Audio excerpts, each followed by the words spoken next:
Hello and welcome back to the Dev Plays with your host, me, the narrator, and we have, of course, Juice playing Felix Fatigue,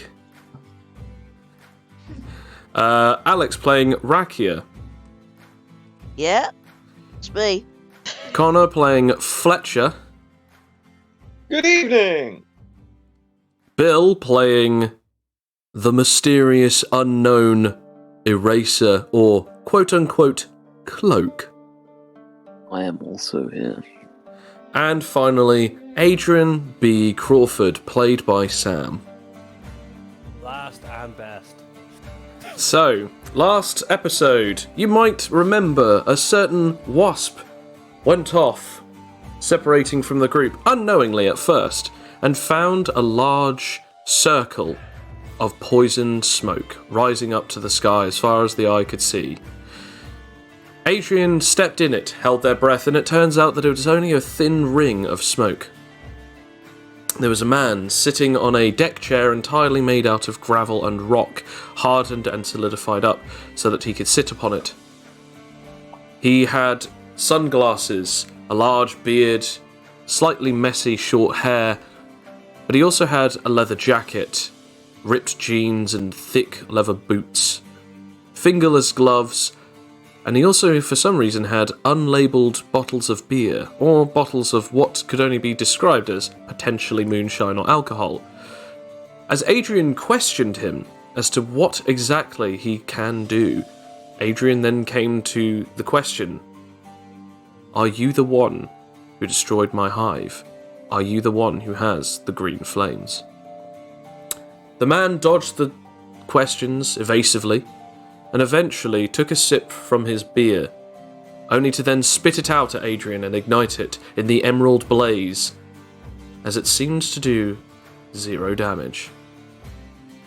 We now come back to the rest of the group, who has just now finished up their fight. They have picked all of the enemies clean, including delimbing a cyborg, Felix. And also, Rakia has used history to remember the rough direction of which that Adrian was going. You are now going that way. It is up to you if you would like to roll for stealth or not. Ooh, I mean, I'm going to. You know, We I don't know always about be you, stealthy. but I'm gonna be stealthy. Okay. Let's have a look. If you would all like to roll stealth, please. Roll some stealth. First roll of the day. Let's see. Ah. Dictate the future of this. Let's see what everyone's rolls are. Yes. Wonderful. Uh-oh. Okay, so Rakia has got a lovely 30. Cloak has a 7, which is because he got a natural 1. And Felix, a 21. Fletcher, getting a 6. Okay, I shall now roll.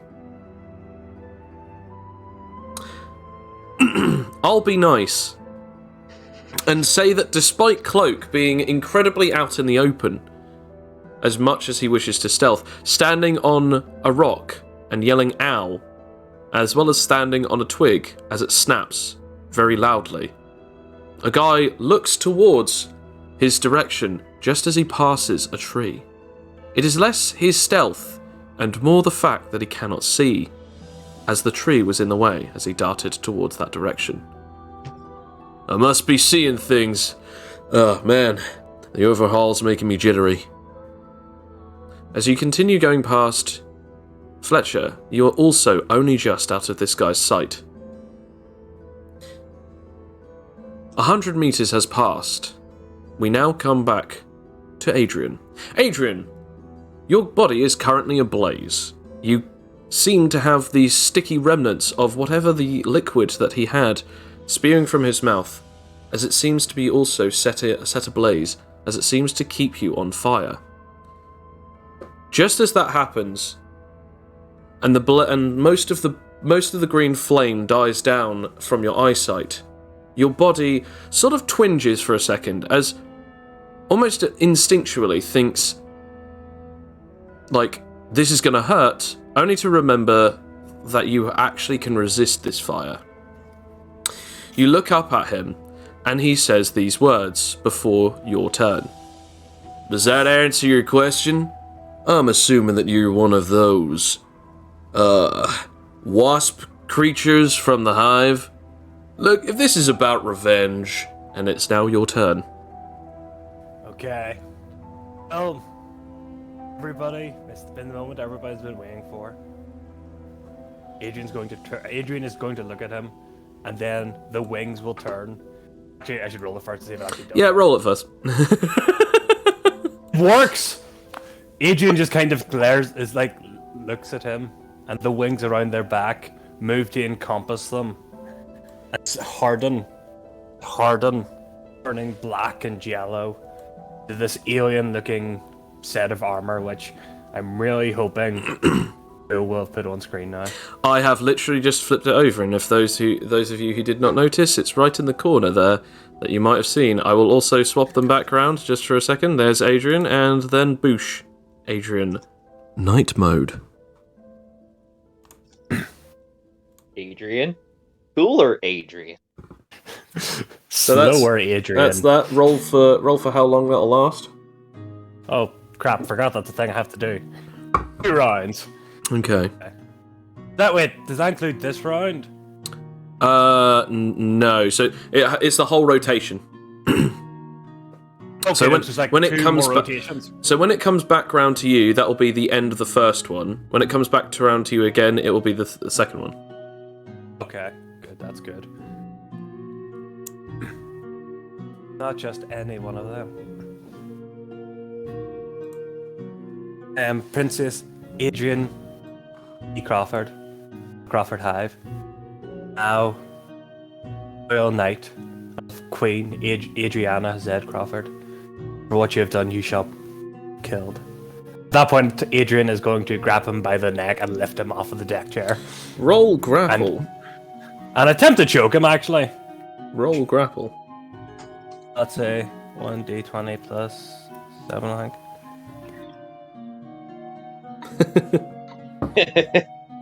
This is going well. This is good. Oh my god. So Wait! I do have super strength! That helps. it doesn't matter. It's not a disadvantage roll. However, you do grab him, but he does ignite you yet again with his power, Okay. which does Nothing. Nothing. 5 points of damage. Oh no, actually no. Sorry, it does nothing. I forgot.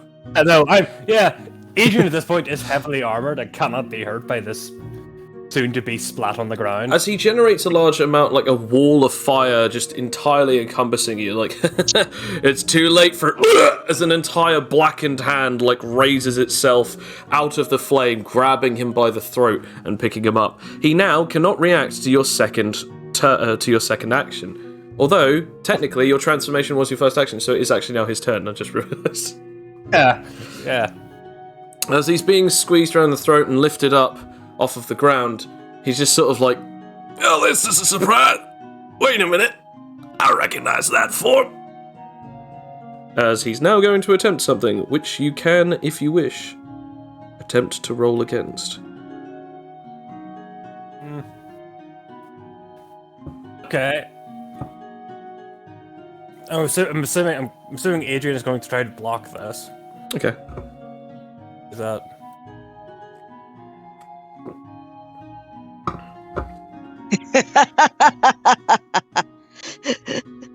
Okay. And maybe get the attack as well, I think. Just rolling for the second one. Okay. So, as you're holding him and you're putting your arm up, he generates this power and he hits you with it. The flames generate in such an interesting sort of blaze that he's almost holding like a fireball as he sort of just like smashes it against what would have been your face but is now your arm. As it does so, the damage that he deals... No, pardon me. is nothing. Can I inquire? Considering I beat his roll by more than 5, You can counterattack. him? You can counterattack, yes.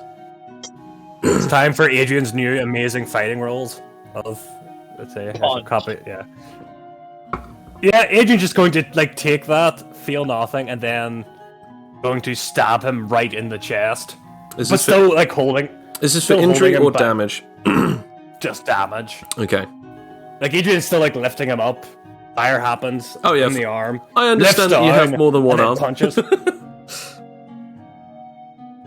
Oh! Oh! Oh! Oh! Ow. Yikes! Ow. As you impale this guy, we now come back to the others. Ah!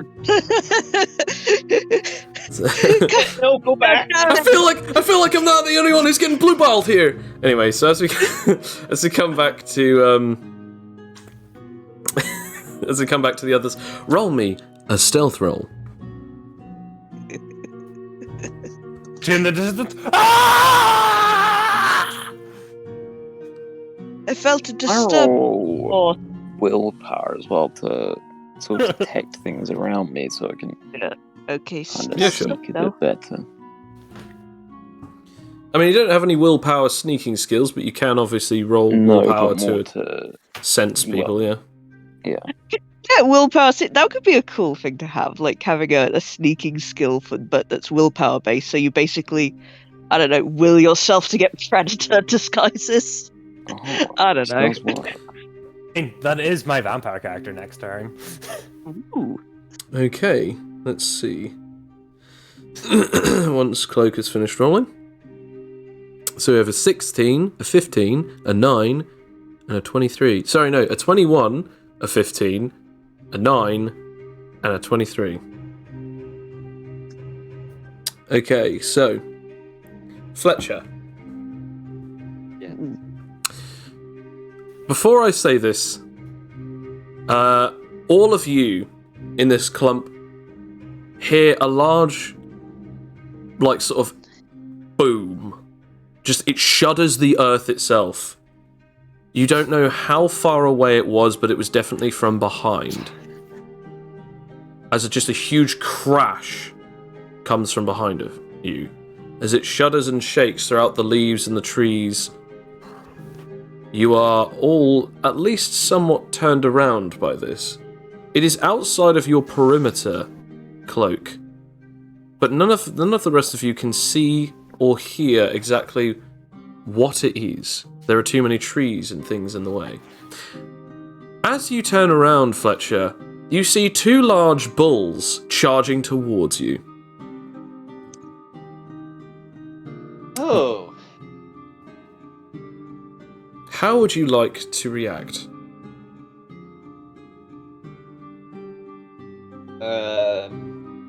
I would like to react by just completely sinking into the earth. Roll SP.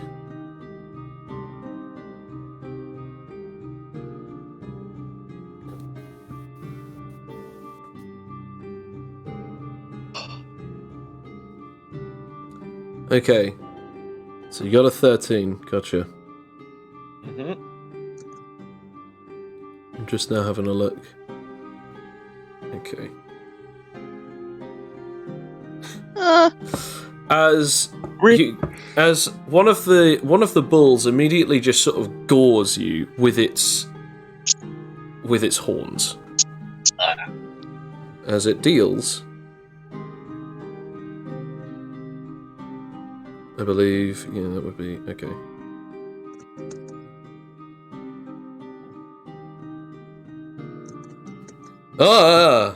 Kidding me. 16 Good night, points everybody. of damage. As it punctures right through you, as the Rajatl bull penetrates your chest cavity ever so delicately. I'm kidding, it's horrible and it's painful and everything about this is terrible. As it pierces right through you into your center mass, it just flings you off and you smash into a tree. Roll me Fortitude. with disadvantage. Ooh. Either way, you're unconscious, but we're just seeing what injury you have.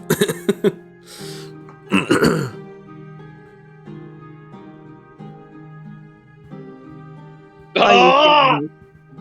What did you get for just so that I know? 3. Oh. Natural 1. Oh no. Yeah, natural 1. I just looked up. Natural 1. I just looked up. So as this thing I split in half. as this thing impales you all the way through, you are down to where the horn turns. As that's where it is sheathed all the way into you. So much so that it actually is all the way out of you as well. People can see it both where it entered and where it currently exits, as this thing flings you off across 3 meters before you smash into a tree as you fall down lifeless as a newborn husk, let's say. As this happens, I want to point out every single one of you see and sense this. As you feel Eraser or Cloak, however you'd like to identify, you sense his life essence slipping away. It's not entirely gone. He is unconscious, but he is bleeding out and he will die shortly. That's gonna leave a mark. As you are now in fatal moments. AKA death saves. So, as this happens, what would in fact, I'm going to say, would you guys like to carry on going Yeah, without Fletcher, or would you like to? Would you like to? Would you like to roll for initiative? I'm a roll for initiative. No, never leave a man behind. Okay. Well, I'm going to wait for Raki to distract the bulls before I can do anything. Yeah, fair enough. You do have like what? Like Because I'm a broken not arm? built for fighting. No. Okay. And these things can one-shot me, so that's really helpful. Fair enough. Initiative is just move speed, right? Yeah. Cool. Real quick, it's up to you if you want to be in your transformation still, but you'd actually then have to roll a percentage to see how much of it that you've got left. Or you could state that you are de-transformed, and therefore whatever you had at the end of the fight is how much you still have in your current stockpile waiting for you. I would say that I de-transformed. Okay. I don't know if you had like 14 or 16, I can't remember. I don't remember either. I know it was near full. You know what? I'll say 14. I'll be nice. Okay. Heartbeat monitor sounds begin. Yeah, to be fair. Okay, so this thing's got a 9, you've got a 26, and you've got a 24. By the way, that roll that I got is for both of them. Rakia, it looks as though you're going first, then it will be, of course, Felix. I would think me and Felix will just kind of look at each other, and it's just like we, as if to say, okay, which bull are we going for? And I'm just gonna, and I'll be like, I'll take bull 1, you take bull 2. Which one's bull 1? I guess bull 1 is the one who attacked first. I guess. The one that's covered in my blood. Mm. Yeah. And potentially viscera. Okay. And organ.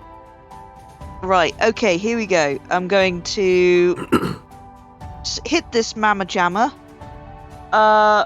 With just a regular. I don't think they need that much. Okay. Screw it. I'll have Extremity Whip on it.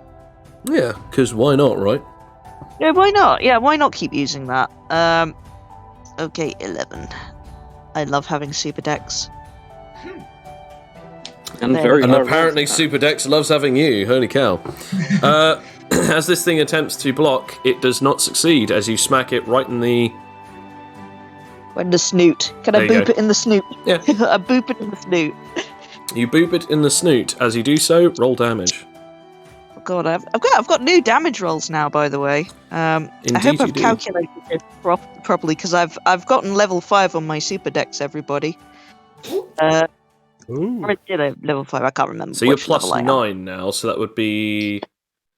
23 or that would be... Genuinely terrifying. 10 plus D6. D4 plus 2 dice up, which would be a D8, then plus 9 dice up, which would then be 18. So 18 plus 8, which is... Yeah, it's 2d6. D6. 2d10s and a d6, yeah. Or, yeah, 2d10. yeah. 2d10s plus d6, and that's plus 23 as well because of my martial arts. This is gonna hurt a lot. Indeed. You goddamn bull. Can't believe it. Even the lowest possible rolls are pretty damn high. As you strike this creature right in the snout, you deal a whopping 29 points of damage.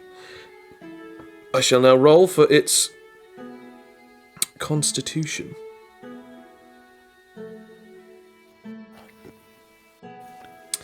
As it... no, it doesn't fail. As it succeeds upon being struck, it does not take any further injury, but it does let out an incredibly pained cry as you have stripped off either that or condensed a lot of the skin on its nose to the point of which that blood has sprayed out of both of its nostrils. Ooh.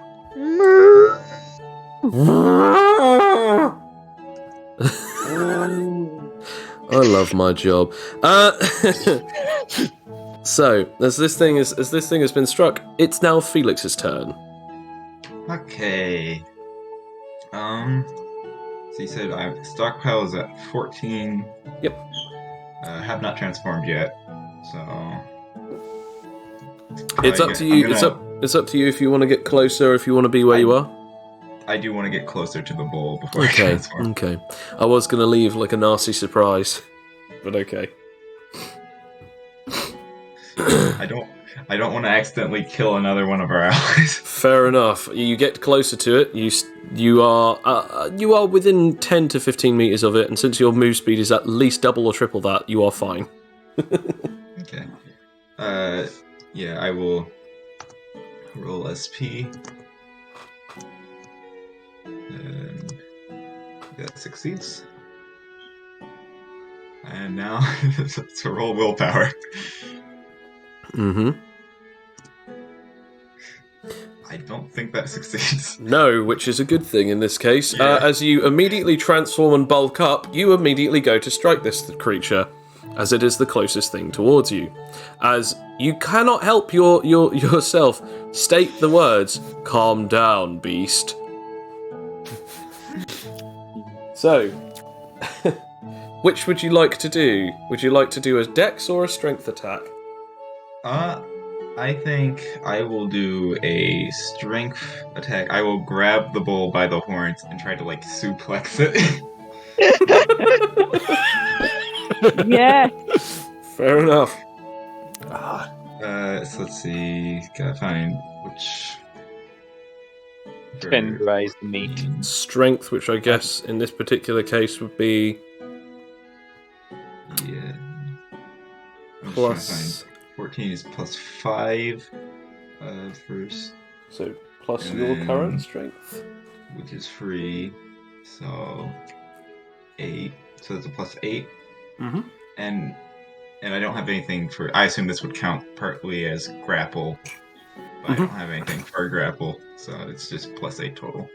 Fair enough. Jeez. Yeah, I think. Yeah, roll damage as you grab this thing and just suplex it. Okay. As it's wriggling around whilst you're grabbing it, it's as its legs are kicking around and it's wriggling. As you then just grab it, it starts wriggling, and then as you bend backwards and slam its head right into the ground. So it's a D10 plus D8 plus 7. Yep. 16. Hmm.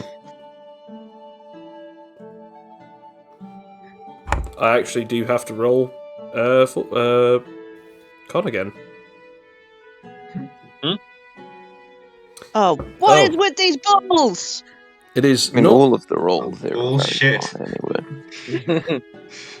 It is not bad, other than the fact that its head is currently sort of. I want to point out, as you've done this, its horns are currently stuck into the ground as it's wriggling upside down, standing upright. Now, that was technically one action. That was your freak out action. That was your outrage action. So technically, you still have an action left. Now you can use the bull as a punching bag. I was thinking I might lift up a leg and just try stomping its head in the ground. Oh, further. okay. Again, that would probably be strength, I'd imagine. So, Yep, I'm going to have to roll disadvantage on strength for it to attempt to both break out and then block. So there's another d20 plus 8 still. Yeah. Okay, so I got the exact same as you. I'm going to say since you have the higher modifier and you're the attacker, you'll win. Okay. So roll damage. Damn. Yep. It finally sort of falls back over. So it succeeds in that, but by that point your foot is already about to hit it as you stomp into its head, and you deal 11 points of damage. I just have to now calculate this just to make sure that I'm 100% correct on this. Okay. You do so, it does not break its vitality, nor does it kill it. But its head is currently buried into the ground, and it seems to be in quite a lot of pain. Not exactly the swift execution that you may have been hoping for. But not a bad attempt. No. As we now come right back around to Fletcher. Fletcher, roll me a survival. Come on, dice gods, give me at least one chance. Yes. Oh! They- Thank you! Thank you, dice gods! You survive for now. Mercy has been given. You are no longer in fatal moments. However, you do still have a hole in you, which now will start doing damage equal to a certain amount of health. Since you had a natural 1, it is I think it's a minimum of a d12, but I think it's 2 d12s. I'll be nice and say it's 2 d6s instead. Ugh. That's how long this will last. Actually, no, it's a severe one, so it will continuously last. So that's how much damage you've taken. Oh. Oh. I'm halfway through death. Yes, you are. Yes, you are. As we now come to the bulls. However, as the bull is sort of looking at you with incredibly tense eyes, Rakia, something's not quite right. Huh. You suddenly Okay. feel some strange sort of presence as something leaps towards this creature. Uh-oh. Is it our friend, Mr. Werewolf? yes, he is here. It is I am here. No. I am Mr. Werewolf. This is definitely not the voice that I used for him. Used for him. Yost. Used for him. I did not use this voice. I'm flicking through all my pages at the moment. There we go. Okay. As +7 plus. Oh, okay, yeah, so it is +10.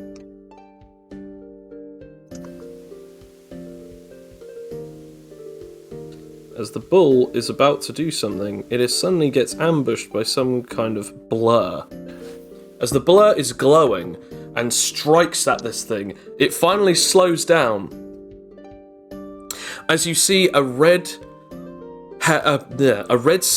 black-haired white-clothed blur striking the creature above its head, just at the base of its neck, but just between the base of its neck and the base of its skull. As it does so, you hear an unforgettable crunch. But also, you see a blinding pink light. I'll now roll for damage. Yes, I'm dead. Playing this competition? No.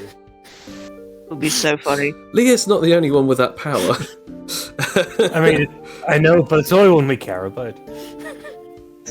And it's this plus... Oh, blimey. Sorry, there's so many pluses for this. Uh-oh. Oof. And plus, plus, plus, plus. The remake everyone's been looking for. As this blur strikes it with the power of what seems to be some incredible speed and strength, the head comes clean off, almost as if it was guillotined. The entire body glows as it's still standing there, almost as if it's being tasered. After when the glow dies down, this woman stands up. She's about 1.8 meters, so anywhere between nearly 6 foot to just at the end of 5 foot. She has red skin and black hair. She then turns to Rakia and says, "Need some help?" Is it?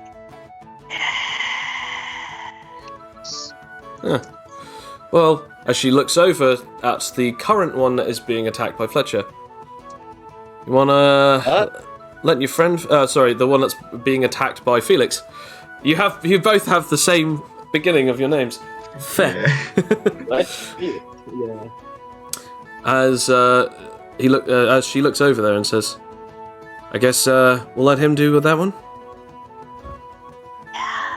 He's got this. As Felix, we come back round to you. Unless if someone else wants to have a go, Cloak. I mean, the bull is pretty clearly dead now, isn't it? And the other one's kind of being taken care of already. Fair enough. Felix, would you No, like... wait. I didn't say that meant I wasn't doing anything. Fair. Fair enough. I mean, I should not have assumed. What would you like to do? Okay, so the bull, is it like still standing, or is it actually collapsed? You know, Which one? it's such a clean kill that it is left standing. Its body, so the neck stump, the wound is currently glowing pink, and the entire body has got like little pink veins shooting through its skin. It seems to be paralyzed, still standing. Okay. That's the one that was just killed by this one, not the one that is being attacked by Fletcher. Just so that yeah, okay. Yes. Yeah. Yes. Is it bleeding a lot? It seems to be trickling out slowly, but bless you. But at the moment, it seems like as if it's not bleeding a lot because of the glow. Can I kind of walk over and attempt to kind of open at its side with, like, I guess I could use a katana. It would probably be sensible. Okay, you do so. It's up to you if you would like to roll finesse or it just succeed. I guess I'll roll. Doesn't really make too much of a difference. Oh, yes, it does. You cut open its side as blood begins to pour out. The veins disappear, and then it drops to the ground, no longer being supported by its legs. How close is it to Fletcher? About 3 meters. I need to pull him over here and bathe him in the blood of the creature. Okay. I guess roll strength and Fletcher. Roll me body weight. Mm-hmm. I was going to say body movement then. Body movement. Body movement. Aha. This is very difficult. We shall have to use the blood as some kind of luge to... Oh dear lord. Oh god! My rolls have been pretty bad. Your one good roll, and it happens to be the one that is actually supposed to be bad so that you can be saved. I'm dead weight. As we now come back to Adrian.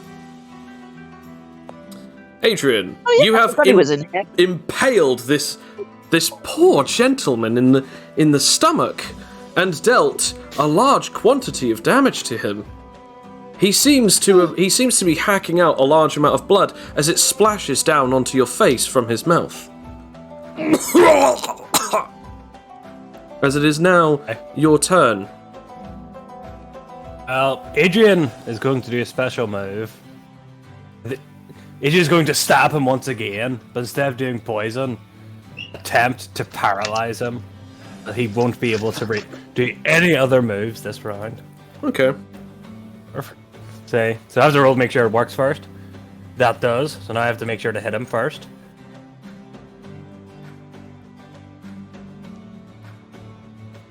I'd have advantage though, wouldn't I, considering I'm grappling him? No, because it's an omission ability. Mission? Okay. Still stab him? No.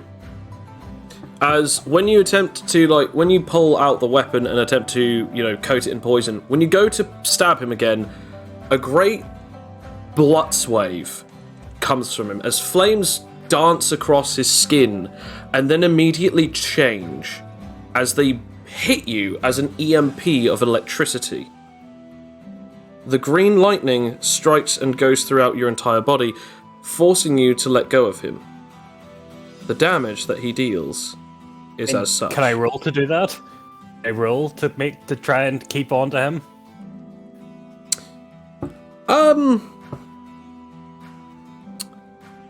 That's the question. Do I be nice enough? Or I could roll something like willpower or nerve, with which I have -1 on.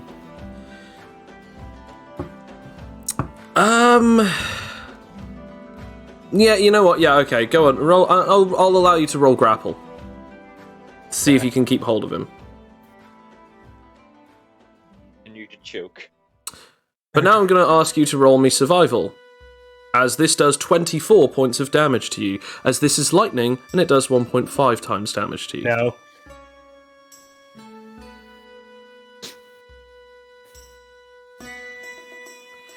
As this hits you, your entire body is numb.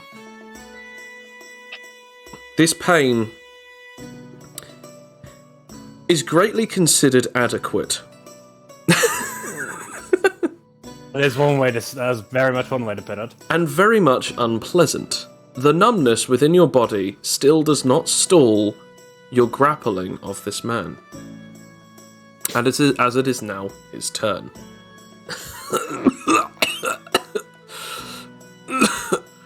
He looks down at you. You thought that that's all I had? That all I had was just fire? You idiot, I have chemistry manipulation. I use this ability to poison your people and burn their entire place to the ground.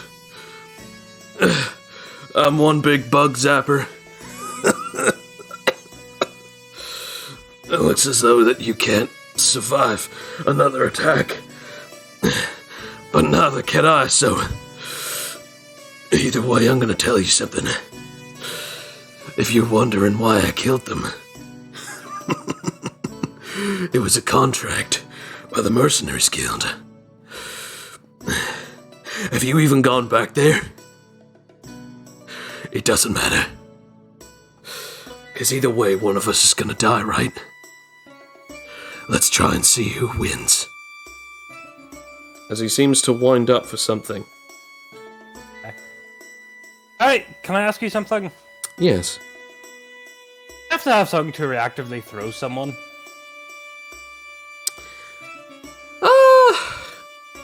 I'd say if you succeeded in blocking, you could throw him afterwards.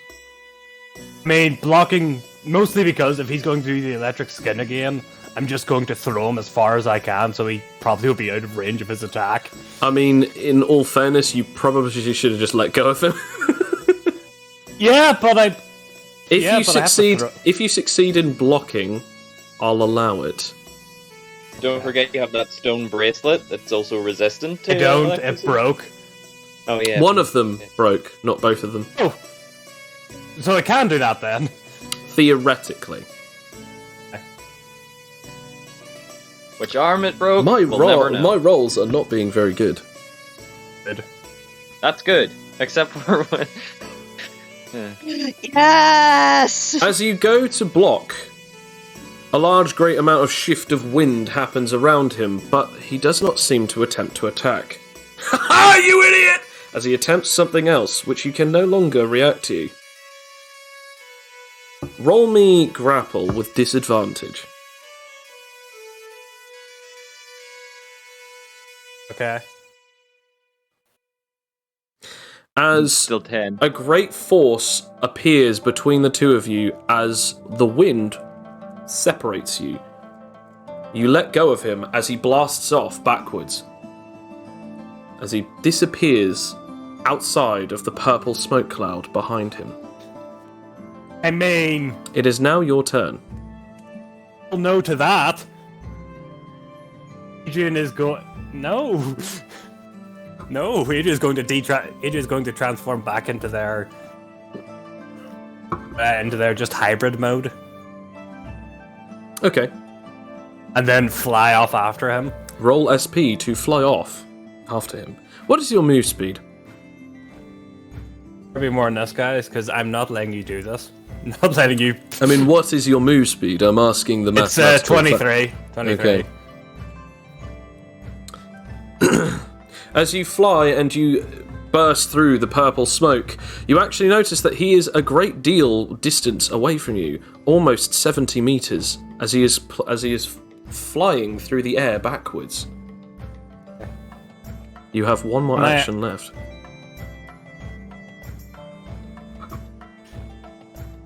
Part of me really hates the idea that I think Adrian might do this, but I'm not sure if they would or not.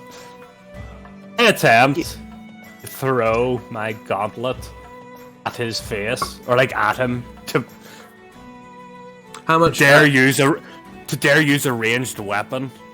How much super strength do you have? 3, I think, or 4.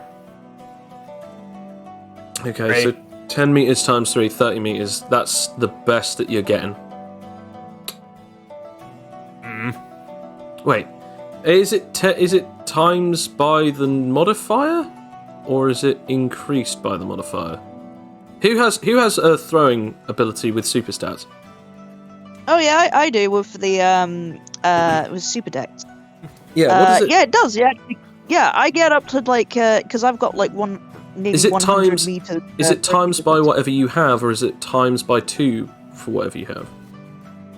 I think it's times. I think it's times by 2. I'm not entirely sure. I mean, you I do sure? have like a lot. Yeah, I do have like a lot. It does have also have like a lot. it does have also have other modifiers for strength. Normal modifiers don't make any difference because you haven't got any throwing proficiencies. Yeah, super strength. Yeah. Yeah, I'll be nice and it would be state that you can technically throw it about 60 meters. If you get a decent enough roll, I'll allow it that you do actually still strike him with the bracelet. Okay. Come on.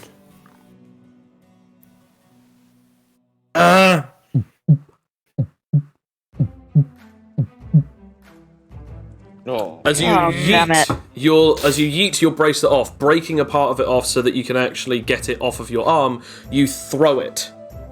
As it zooms past him, because that he then manipulates the air and blasts himself off the opposite direction of where it was coming, as it goes slightly to the left of him, as he suddenly juts off in the direction of right, about 200 meters away, as he has now been completely lost to you.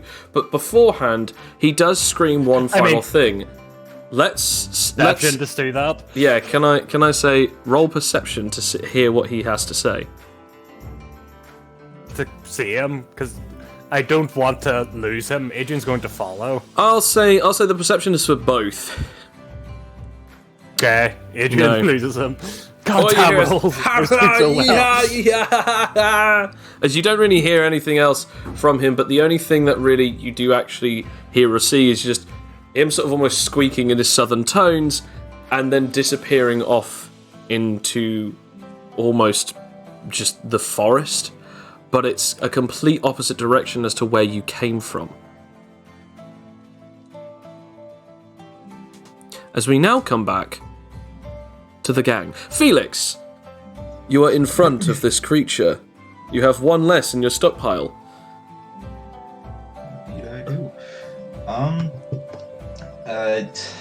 Would it be possible to grab it by the horns, start spinning around, and just like hurl it off into the distance? Yeah, sure. Roll grapple. Mario's 64 stuff. I got a hand on the beak where Adrian is, just from the sky. Just... So that'd be d20 plus 7, I Yep. believe. Oh, only Yeah, just. you would God post damn that. it.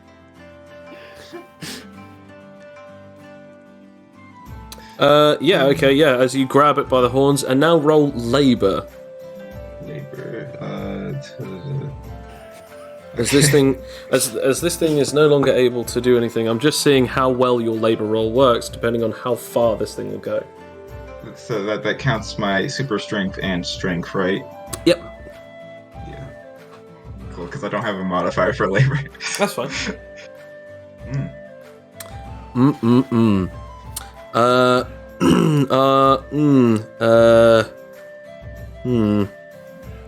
Do I be nice or horrible?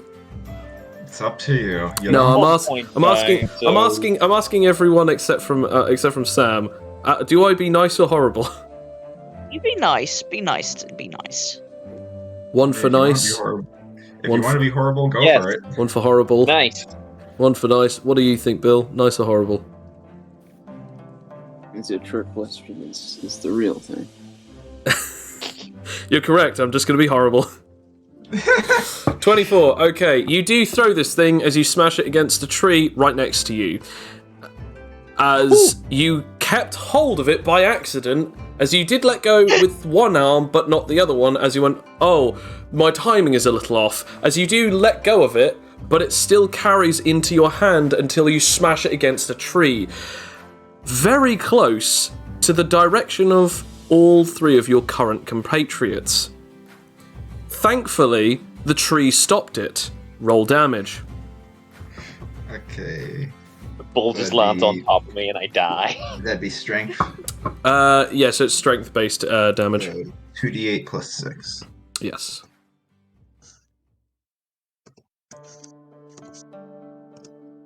$13. Nice. Would you Okay. also incorporate the weight of the tree because he smacked it against it? No, because he didn't make the tree fall on it. Or like he made the bull fall on the tree? Yes, but the weight isn't based on it. I'm just now having a look at it. Okay, yeah, no, you kill it. As you bend it around the tree, and you hear, like, horrifying snaps as it ragdollizes across this tree, almost its legs wrapping around, nearly touching its snout on the other side.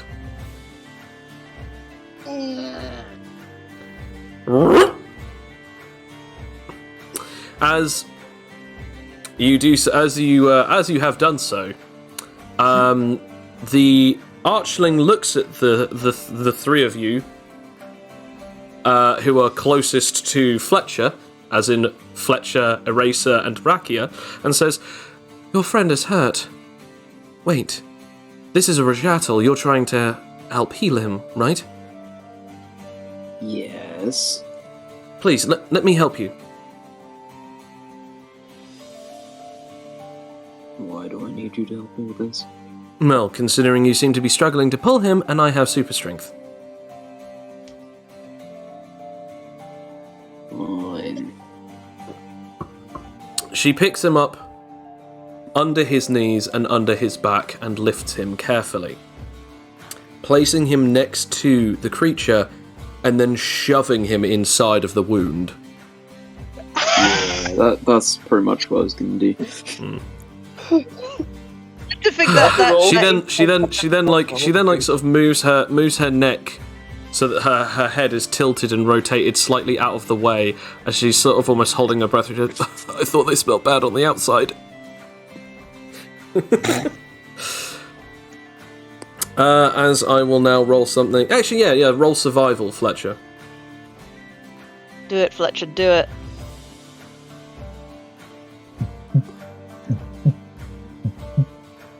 No, Fletcher, he's our man. Roll in the dice rolls, please. Fletcher, you're not allowed to die. You're only allowed to die when I hit you. You're only allowed to die when Juice kills you. Okay. You gotta survive to the part where we betray each other. Since I was trying to be nasty last time, I'll try to be nice this time. As instead of 2d12s, I'll do 46s. As you are healed for 12 points of health, and your hole in your chest is gone. However, that is not the only thing that is gone. As you feel your bone crack back into place on your cheek, and your windpipe no longer hurts. However, as you awaken, you now have... What? Wait, do you awaken? Let's have a look. Damage of minus... 16. 16. No, you don't awaken. But you no longer have any injuries. And you are still inside of this creature. Can I go over to the other one? Which is now dead. Okay. Yeah, The sure. one smashed against the tree. There's just like blood spatter all over the tree. Oh, yeah. Yeah, it is like... Yeah. Splinters in the bull's back. Leaves are falling from the tree. What do you mean leaves have fallen from the tree and falling from the tree? All of the leaves are gone from the tree. No. Yeah, so a couple of acorns fell as well from this tree. A bird nest. No, a bird just flew out. Like, what happened? Where'd my home go? I'm assuming that you're going to attempt to cut it again? Yes. Okay, do so. Roll finesse or dex.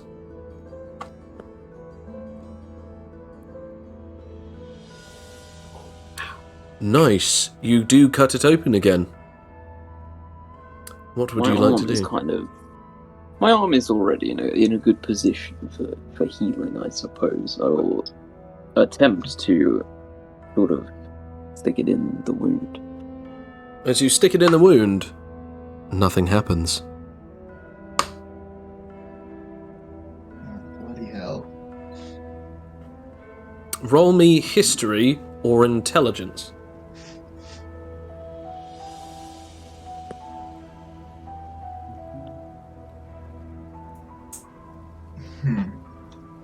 Let's see if you can remember. Remember! Natural 20. You remember that it requires a wound, plus you don't have any actual open wounds at the moment. Your broken arm is just broken, so that's easy. The blood can't get into it. You want me to cut you? No, I've got this. I have a little throwing knife that shouldn't do too much damage. If I kind of rip off sort of the top of the clothing and bandaging on the top of this arm, and then just kind of attempt to cut into it with like one of these smaller throwing knives, that should work, right? Yeah, roll strength or dex.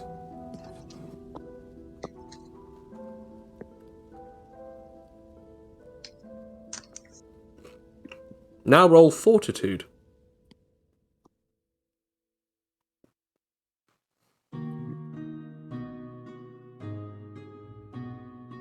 Of course.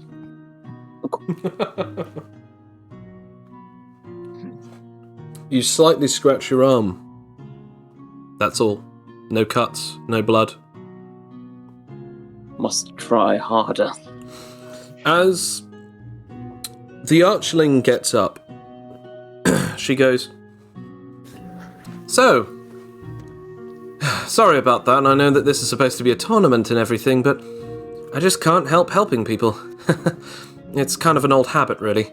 I used to be an enforcer back in my country, so I'm kind of used to doing the whole vigilante saving people thing after seeing someone get injured like that. He should be okay. Rajatel's powers have incredible healing powers. I mean, some are led to believe to be powerful enough to even regenerate an entire head. It's kind of why I did what I did. Just, Rakia's eyes just kind of widen at this mysterious word. It's like, an entire head. Well, Rakia, that does not mean that you can grow another head. those are just the legends. I don't know if that's necessarily true, but it's something to know. Anyway, she then puts out her hand. The name's Tendra Grum. Nice to meet you. That is. And it's like, Rakia extends hand for handshake. And I'm actually quite far away, but my arms are so long, I still manage to reach Tendra. Oh. It's kind of with my giant Muppety arms. And your name? Rakia. Nice to meet you, Rakia. And, who are you two? Or should I say 4, I guess. I sort of pat the the cow that is Fletcher is in at the moment. I go, that's Fletcher. Her eyebrows raise.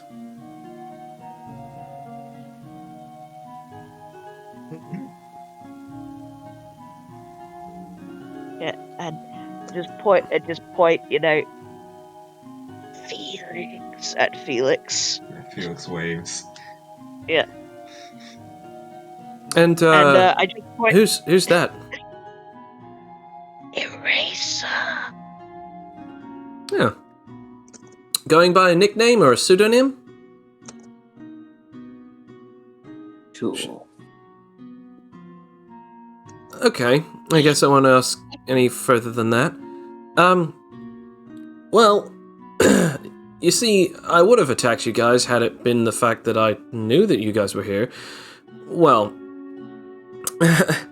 it's kind of embarrassing, really. I'm here with my father, or, well, I was supposed to be.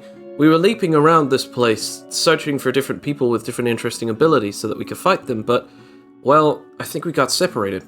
He's a little stronger than I am, so he launched himself a little further than he needed to. I have no idea where he could be, but if you see how do I explain this? He's kind of like the same height as me. No, a little taller. He's about 2 meters height. No. Yeah. Red skin, tiny horns on his forehead, long black hair, blackened eyes. Can I no, Joe, can I roll something to maybe freak her out a bit? Like, I'm just gonna see if I can roll world knowledge to see if I know exactly who she's talking about.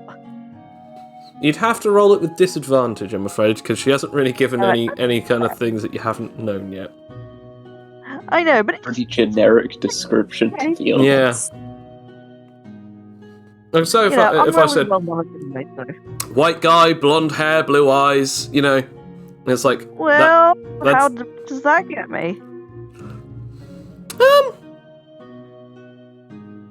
You think, and she doesn't give you any descriptions, and then finally she says, oh, and a lab coat. Yeah, my father likes to wear his lab coat around almost everywhere. It's kind of his whole deal. You're like, no, I haven't. It's kind of embarrassing a little, but his name is Doctor, and then you sort of think, I heard of a doctor once. In a magazine. You were like, I think those descriptions match, but I'm not sure. Dr. Satine, right?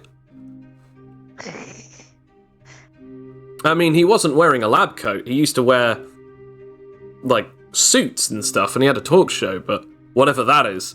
But that's the only doctor that you know with that description. Well. I just Rakia scratches head. Oh, definitely. We'll keep a lookout. We owe you one. No, please. I was actually looking for these creatures anyway. You see, my father and I are actually kind of in a bit of the medical field. Well, he is. We kind of need this blood. It allows us to create healing items. As I'm sure you're already aware, their healing abilities are pretty strong. As we now come back to Adrian. Adrian, the accomplice has disappeared off into the distance. You are still flying a good 20 meters off of the ground. The smoke, of which that was purple, has dissipated and is no longer creating the circle. What do you do? How do you feel? I mean, I think Adrian is going to fly back towards the clearing and just kind of pace, arms outraised. Oh, what? Back at the place that which you fought. Yes. Okay. And just kind of not decompressing, but just kind of like pacing loudly. Pretty much every footstep almost cracking the ground. Fair enough. Roll me perception as you do so. I mean, at one point, Adrian is just going to straight up just punch a tree. There aren't any trees there, but there is that chair.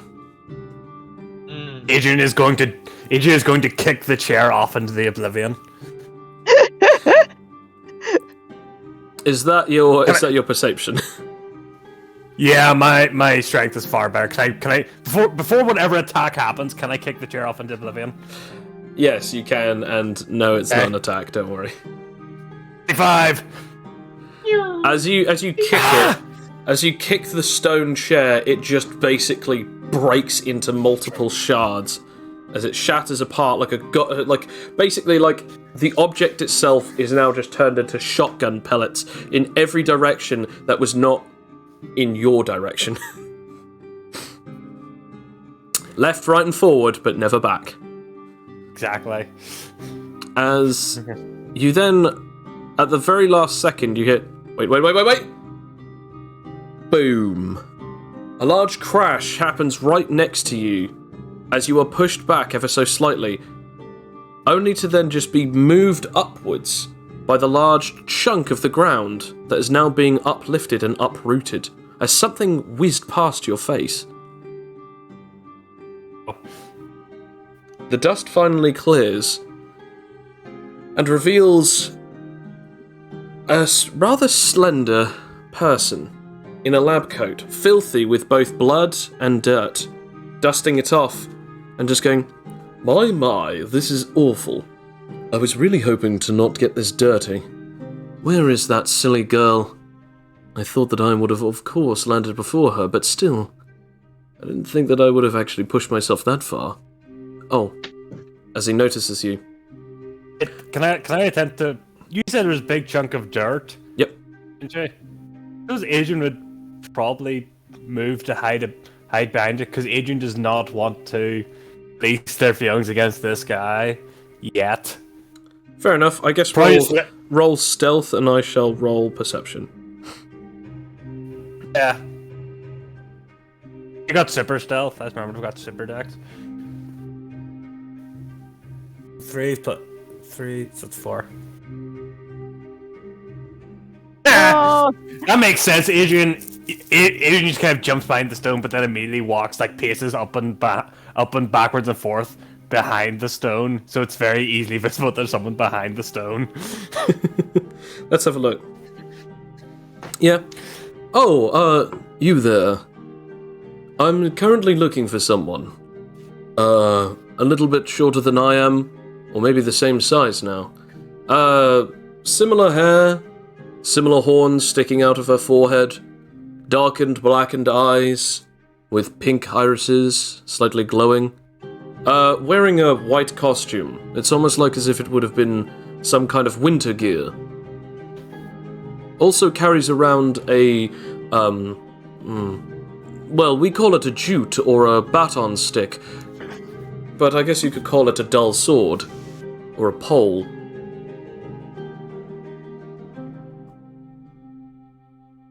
Adrian's still just kind of pacing. Just buzz, I buzz, buzz. have not seen that individual. Okay then. Oh, and by the way, you don't have to worry about me attacking you. I'm not interested in you. Especially considering that your powers seem to be that of wasp physiology, correct? He just kind of not. He just kind of makes a like a unhubbing noise, like yes. I'm sorry, but still just pacing. I'm looking for my daughter. Is there any way that you might have seen anyone like that? Please, any smallest amount of detail could still be helpful to me.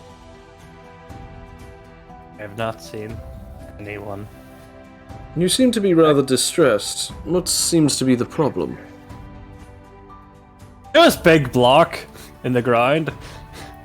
Yep. If I were to punch it, it wouldn't break, but can I just make a big dent in it? It could break. Can I make sure that if it's going to break, it breaks away from Dr. Satine? No, well, Dr. No. Sorry. Away from Dr. Satan over there. Yeah, you can attempt. He just punches it enough and like. You hurts punch their it and your fist gets stuck in it. Oh, in better. You seem to be stuck. Would you like some help? No, I would not.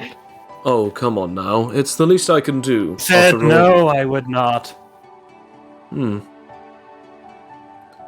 Well, I am a doctor. Your body seems to be burned. Please, at least let me help you. No, I'm fine. Okay. Can I roll to fill my arm out? Absolutely. One. Nah. You're sort of stuck, and you finally sort of break it out. And he just starts walking up to you, just like, please, I am currently in the middle of trying to find out some information. Have you seen anyone with any abilities like special healing factor, regenerative powers, such like that? Many bears have that power I've seen around here. It's a shame that we haven't actually run into anyone yet. Have you seen anyone with any kind of ability like chemical manipulation? Yes. Ah, you have. Yes, I have. And whereabouts has that person been seen and spotted? I cannot tell you because he's mine to find. No, I'm sure. It just kind of stares at him as if to say, "We're not talking more about this." He does about not. this man. He does not necessarily care. As he goes, So it seems as though that you have some kind of particular vendetta against them. Nevertheless, I must ask that if you do fight them, please keep their bodies somewhat intact, as their powers might be useful to my research. As he starts sort of leaning down towards your face very closely, as he strokes his like completely bald chin, as I have some interesting ideas as to what to do. Can I ask, considering I stabbed him, would I have any of the blood on me? On the pincer? Quite a bit. Okay, well, I'm going to save that. Going to make sure that next time I make something that's immune to electricity when I kick this guy's ass. He then looks at you. Could you perhaps at least preserve the body so that then I could perhaps look at the powers that he possesses, as I'm rather interested in them. For personal reasons. You understand, I can't divulge too much information. I will see what happens. Oh, of There's a course. slight chance I might my anger overwhelm me in that instant, and there might be nothing left of him. I do not mean to Shall pry, so I will not ask any further. Although, Good. then again, there is one thing. Your badge, your symbol, emblem, as they point at your necklace and also the part of your clothing. I made the that necklace. does- Your belt buckle, sorry, should I say. Yeah. That's Signia. That's from one of those specialized hives, correctly?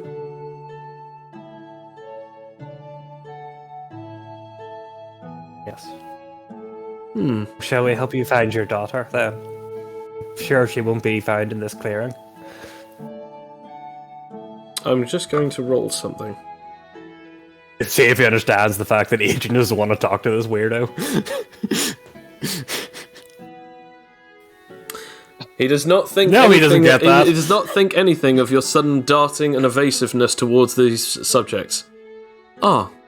Can I roll persuasion to see if he understands that? No, like he doesn't understand that. Therefore, he's just like, okay then. As he seems way more obviously interested in just finding his daughter. Fair enough, he is dad. Yes. Good father. Now, God, take care of the kids. I have one last question. Are you in a group or on your own? I roll insight. Is he trying to see if he's going to take me on by himself? Insight.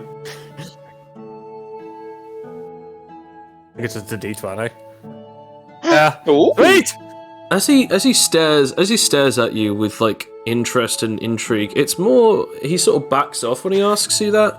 So it's more kind of like he's asking you neutrally rather than like, strategically speaking. So it seems as though he doesn't actually care whether or not you do or don't have teammates, but it's more of a question as to whether or not they might know anything about your daughter. About his daughter, sorry. So he's not really asking if he could have an advantage against you, he's just asking in general. Yes, I do. And perhaps you may know where they currently are, correct? No. They're somewhere. Spot of Halfway, I usefulness you are, aren't you? Sorry. But it seems so as next time someone flies and falls before me, I'll make sure to be a better helper.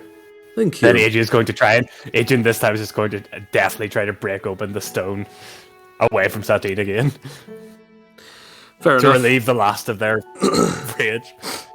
As we now come back to the others, as basically, at this point you just kick it. Like, you just kick a large chunk of stone as it breaks off into small chunks.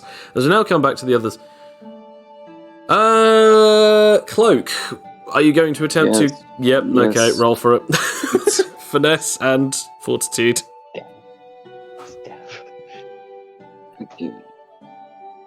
I got this. Okay.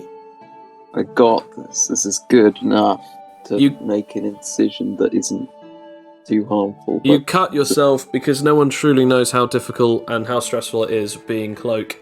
You then plunge your hand into the bull's wound. As you do so, roll survival, and Fletcher also roll survival. Okie doke. Imagine waking up inside a bull.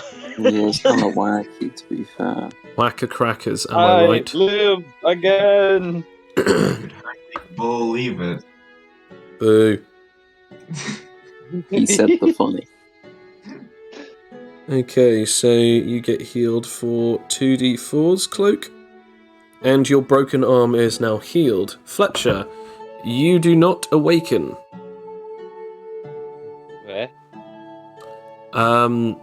As then your arm is now back to normal. You feel sort of a pain for a second as you pull it back out.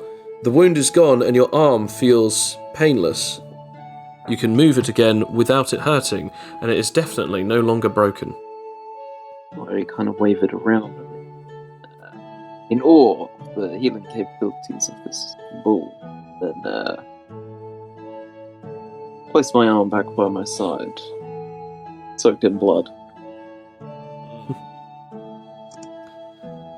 As Fletcher, you have lost one more point in your stockpile. Was that Felix or? Sorry, I Felix. don't have. Felix, It's so sorry. confusing. Yeah. Mr. Fatigue. I'll say combat is over. Felix will probably untransform. Okay.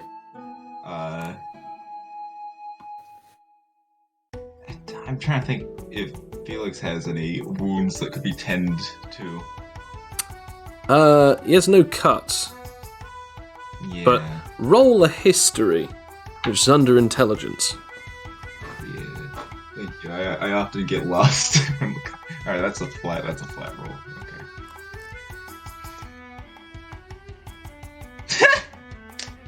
You remember that it's not only just cuts. If it's introduced into the body through ingesting some of the viscera or blood, you can also heal that way. Felix just starts getting like palmfuls of blood and just sipping them down. I assume it does not taste well. It tastes like blood, probably thick, gross blood. Roll me either a nerve or roll me a con. I will roll nerve. Because that also increases my stockpile. It does indeed.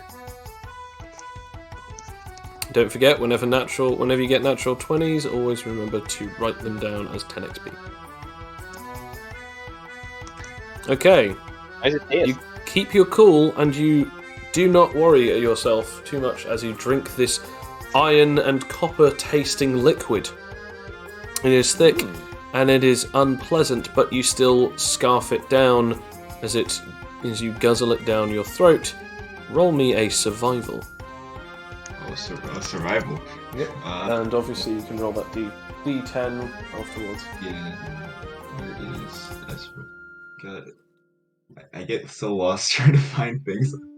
Survival. It's under con. Okay, yeah. That's just a flat roll. Okay.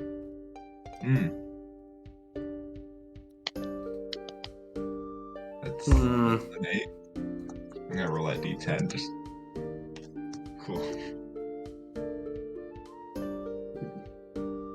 You are healed for 5 points of health, Lovely. which puts you down to 8 points of damage. There you go. I'm gonna get in on this too, since I can do with a bit of healing, I guess. Okay, roll.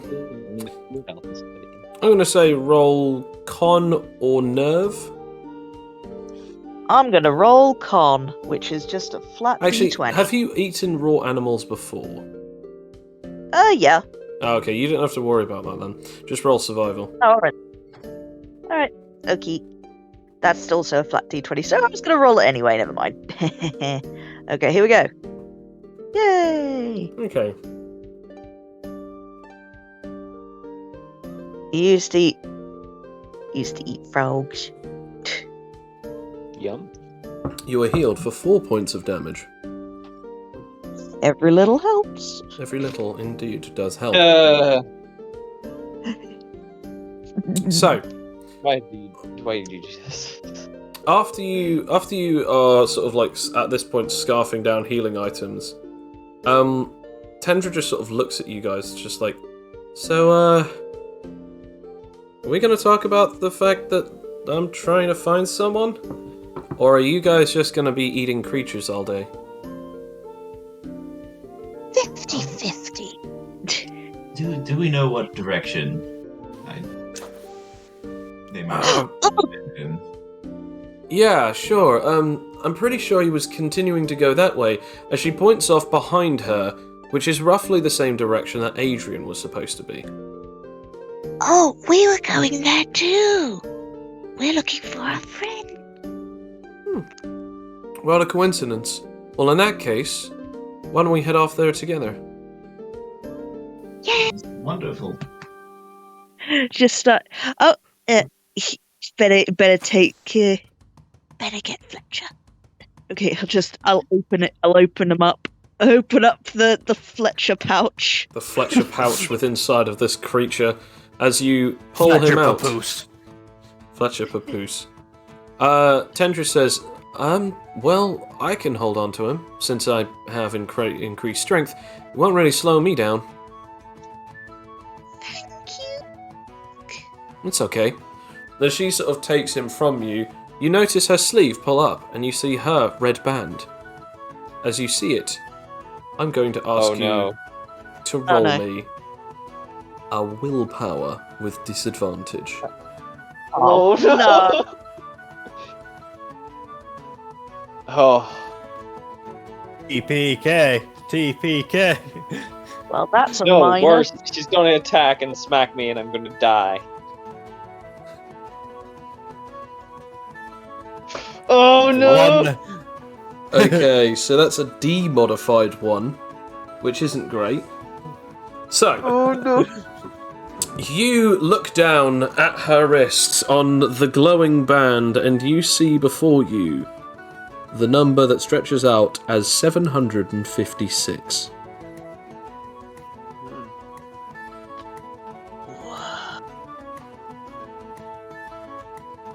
Just like the fucking Kill Bill theme tune, just going on in Rakia's head. Dun dun dun dun dun. Yes, I'll take him. As she sort of looks at you, sort of confusingly, as she takes him from you and sort of leans him on her back. Yeah, I'm just sort of. Yeah, you can practically hear the soundtrack in Rakia's head, just staring. Okay, no longer friends. Anyway, I guess follow me. As she then continues walking towards it. You guys have 200 meters left. I'm going to say roll stealth. I'm some I stealth. can't fuck it up this time. Just real quickly, so I rolled +3 to stockpile. I was at. You're at 12, so you'll now be at 15. Okay, cool. Yeah, just want to make sure. You should do it, Eddie Felix, and whenever like the par have like a wee dial, so like of your top maximum, like I had like 10 of 15, and then every round I would lower it. Yeah. Okay, so we got a 13. An 18, jeez. I roll well on this campaign. I don't know what to tell you. We get For certified bruh moment. You've succeeded, I guess. I mean, you succeed with, okay, but what does that even mean? no. It's just a stealth in case I screwed up. Because No, okay. Fair you know, enough. Yeah, fair it's enough. comical. Bruh. Just steps on like a twig and it makes the Bros brush in the sound effect. shadows. Now, I will say this, the hilarious part is that Tendra isn't exactly Stealthy McStealtherton. She's also carrying a body. Yeah, it comes across as both her and Rakia are noticed by two enemies. And I think I know exactly why Rakia is noted, because Rakia's just muttering under her breath. Following. Like, "Oh, She's got something like that! Why am I talking in such a high voice? I should be raspy! There we go! I found my happy place! As the two strangers immediately pull out their guns and aim them at both of you. As Tendra attempts to shoot an energy beam from her palm. And I will now have it that both of these guys attempt to roll against her. They both... Oh, well. Yeah, they both fail. oh, yeah, it doesn't. I guess. Yeah, they both fail. She hits both of them and deals some dams. She hits both of them and deals some dams to both of them. As Rakia, it is now your turn. Yeah, after that, I'm going to take out my frustrations out on these poor saps. And Fair enough. leap at one of them and just smack him. Just straight up smack him. Roll it! If anyone else would like to attack any of these gentlemen whilst they are unaware of your presence, you can do so. I guess I could jump one of them. Okay. Spike. I mean, it seems like everyone's got this. Plus, you kind of don't want to transform just for the sake to transform back out again. Yeah. Okay, roll for it, Billis. And also roll for the damage, Alex. Oh yeah, I gotta roll for the damage. But it's I'm coming over there. Stab one of them in the back with this thing, and then see if I can jump over them. Okay. I can jump over there. Okay, yeah. So you're sort of like jump kicking this guy or something. Yeah, like I basically throw the blade and it sticks in his back, and then I just pull myself over there and kick him in the back of the head. In that case, roll the other roll.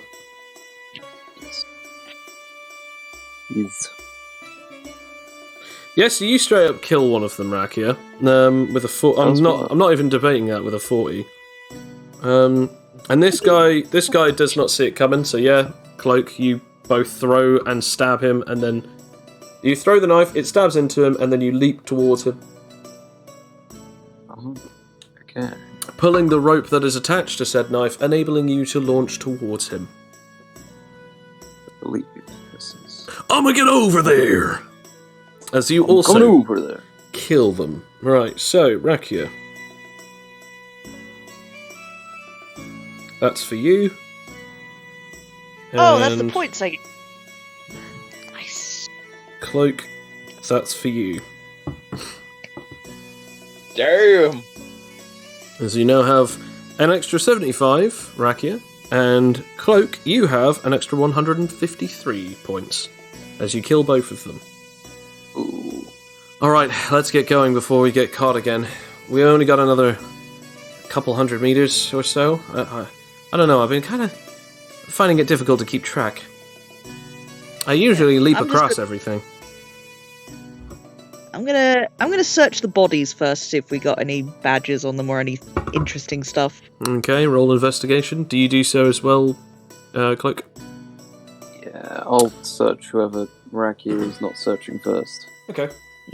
One that I killed, the one that I've just exploded. Yes, Well, no, I'm just so jealous of the points to see. You just kill him. You look down at him and go, nah, and then just continue walking.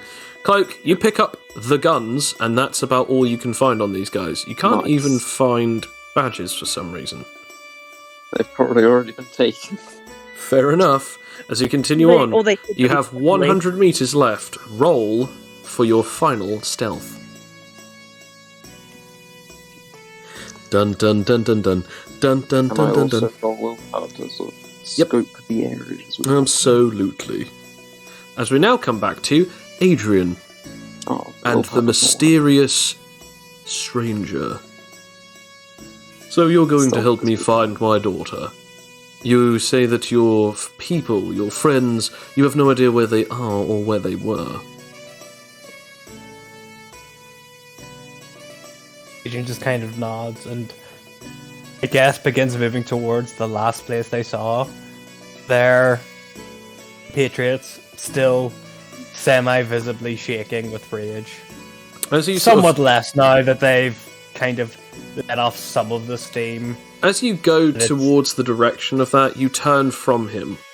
As you then feel a grasp on your arm, as your right arm is now being held. You wouldn't be leading me into a trap now, would you? As you then hear from behind you. Crawfords don't cheat. Now, we all know that a family name means nothing, especially since I've never heard of that one. Adrian like stills and turns around and gives him the worst stare. He's looking at you with everything. with soft eyes and a soft smile. Emily, everything. Let us go. Then she'll turn around again and continue leading him towards, like, more or less kind of trying to dislodge his hand. He does not let go. As you pull Can again... Can I roll to force it off? It's up to you, I guess. Yes. Because I was going to say he was going to try and say something, but if you really want to push not saying anything, I guess roll for strength. Okay, I'm just trying to find... Where in the hell are all these things? Ah, there we go. There's so much. I've got so much stuff. There we go. Have you checked in your hammer space?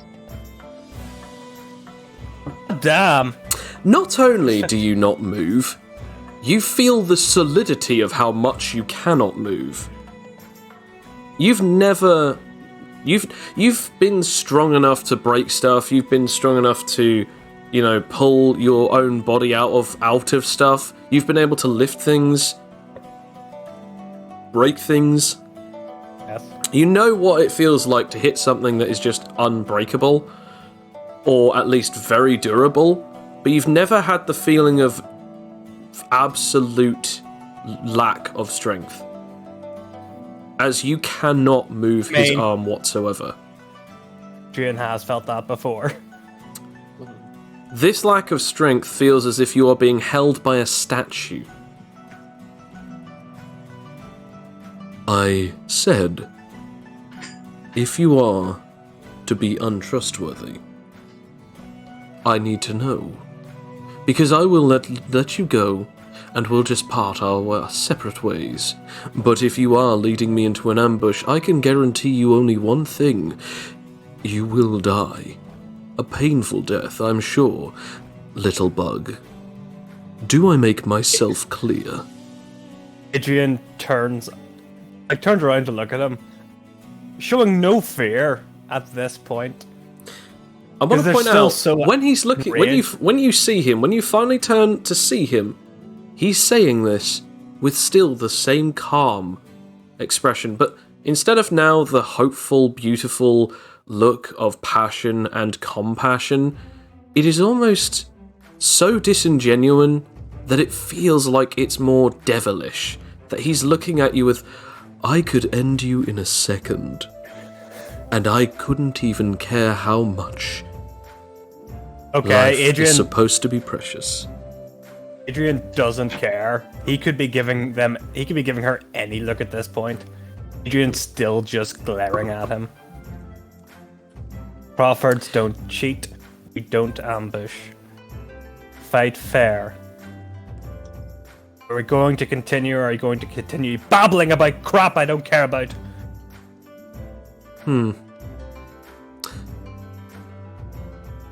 He breathes in, as if he's about to say something, and he then just lets go of your arm. Good.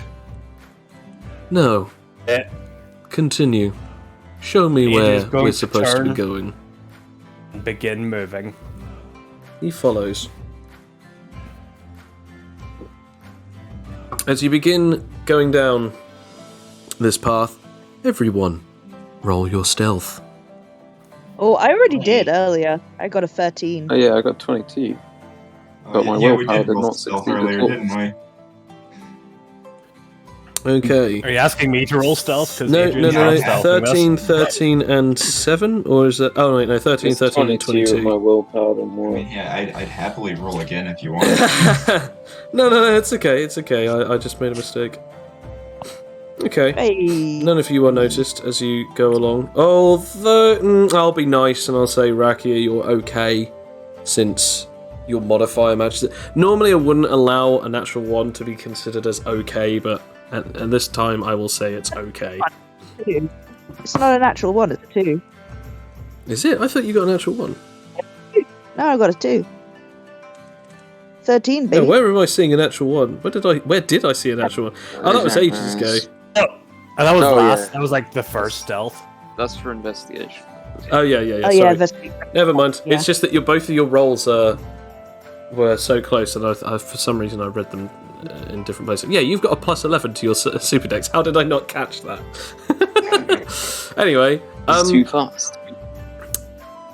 yeah, you get through. As you're doing so, Tendra sort of stops for a second, and then mad dashes with Fletcher on the back. Fletcher, roll survival. Death by piggyback.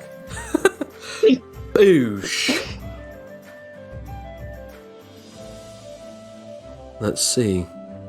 F by Oh piggyback. God.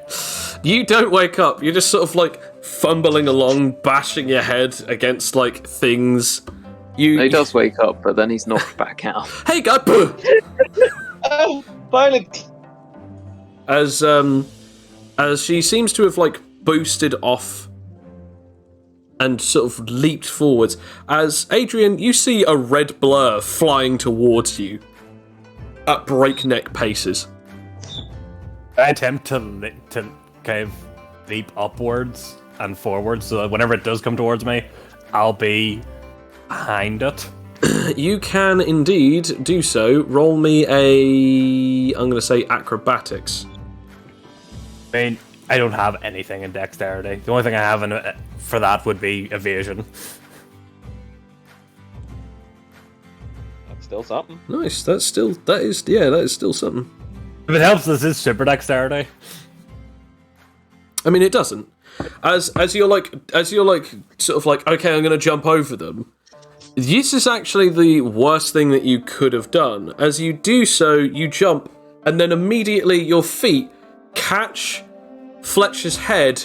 Not that you know that, because all you see is a blur. As you then just, like, something catches your feet, and then you immediately go face first and smash your head into the ground. It does not cause any damage, as I'm assuming that you're still in your hybrid mode. Hence you said super dexterity. So it doesn't cause you any damage, but it is that thing of you just do faceplant some mud, as then immediately the blur stops and is in front of 10, and she goes, Daddy! Oh, Tendra. What do you have on your back? Is that really what you're gonna ask me? I mean, is this some kind of civilian that you're saving? Honey, this is a tournament. We're supposed to be fighting each other. As the rest of you lot catch up, and you see Adrian face first into the ground. Oh, there he is. Adrian That's the first thing that anyone said. Oh, there he is. Not like, oh my gosh, are you okay? Is that Adrian? Like, oh, yep, that could be no one else. You gotta learn not to sneak off like that. You're worried. Come on. I just sort of, the first thing I ask Adrian, just in between sort of being like, 750 boys, is it? Oh, Adrian, did we miss the fight? Did you kill him? Adrian is going to lift their face out of the mud, just kind of get onto their knee, like slowly stand, and then shake their head. No. No, Well- I did not. Unbelievable. Damn you and your bee puns. As you sort of all hear this very strange conversation between the two archlings, I'm just saying, is he? No, what? No! I don't have a boyfriend. Look, this is just some guy that I helped. He was almost killed and I saved him, alright? It's still part of the enforcer training. Look, I'm putting him down. As it sort of lays you on your back and is like, there, look, these people helped me. Oh, that's interesting, because I had someone who didn't help me at all. Right over there, the one with the strange wasp protrusions. Oh, do you guys know each other? As she then points over to the rest of you. Yeah. He looked at Fred we were searching for. What a coincidence! Another one of those interesting-looking lot. Tell me, what is your name, Huskonian?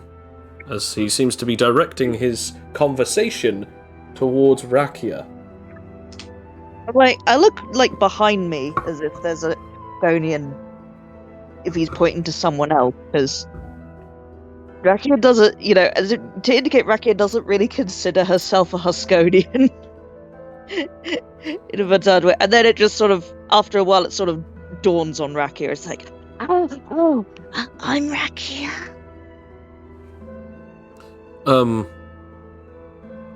Yes, okay then. So I'm assuming that you actually aren't Huskonian, since you didn't seem to know what I meant by that. Never mind. I thought that you might have been it doesn't matter. Thank you to all of you for helping me find my daughter, and when I mean all of you, I mean none of you, but thank you nonetheless for at least not trying to scalp her, or at least attempting to. Getting blood out of her clothes is so difficult enough. You know, piling it up, especially the trash, is also very difficult, so you'll have to excuse me for my intolerance to you. Dad? She says, sort of looking really embarrassed. They're not trash, okay? Look, I'm sorry, guys. Like, he means well. No, I really don't. Look, stop it! My father is Dr. Tenkado of Lada, one of the leading bioscientists in the world. He is only here to help me with my training. I mean, it's why I joined here in the first place. But that's nothing to you to be concerned about. Can I ask what? While they're talking, can Adrian dislodge the blood from their stinger and de-transform and then put it into a container? Because Adrian is kind of tuned out this entire conversation at this point, still feeling the rage, and not caring about these new two people who have entered their life. Yeah, sure. Yeah, you de-transform. Okay. You'll need to make a container. Okay. You do not make a container. Also, just real fun fact, since you de-transform, the blood disappears. No, he's going to throw it down on the ground first. Didn't specify. Then... Well, we're being mean! Of course it was. Of course it's going to disappear. How else would I have got the blood? As the blood splats off onto the ground. No. Yeah, as it literally just the little amount of blood just sort of adds into the mud on the floor. Oh well. They can at least fix my clothes next time. Sorry, I should possibly ask you a question.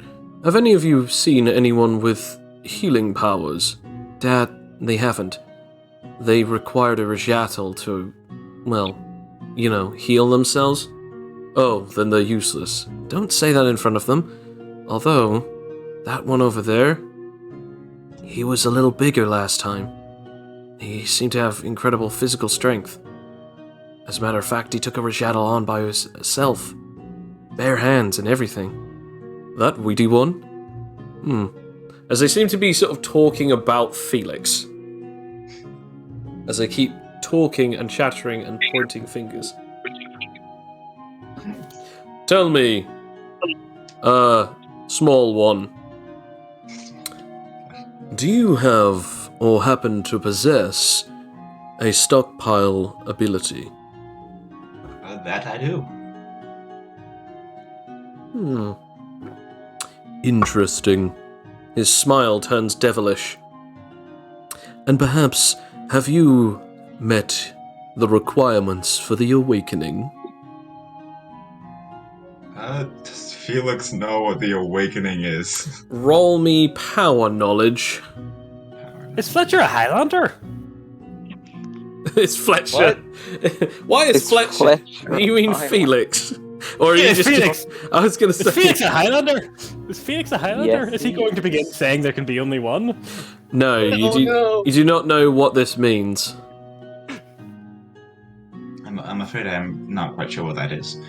Have you mutated or evolved in your original confines of what your powers concern?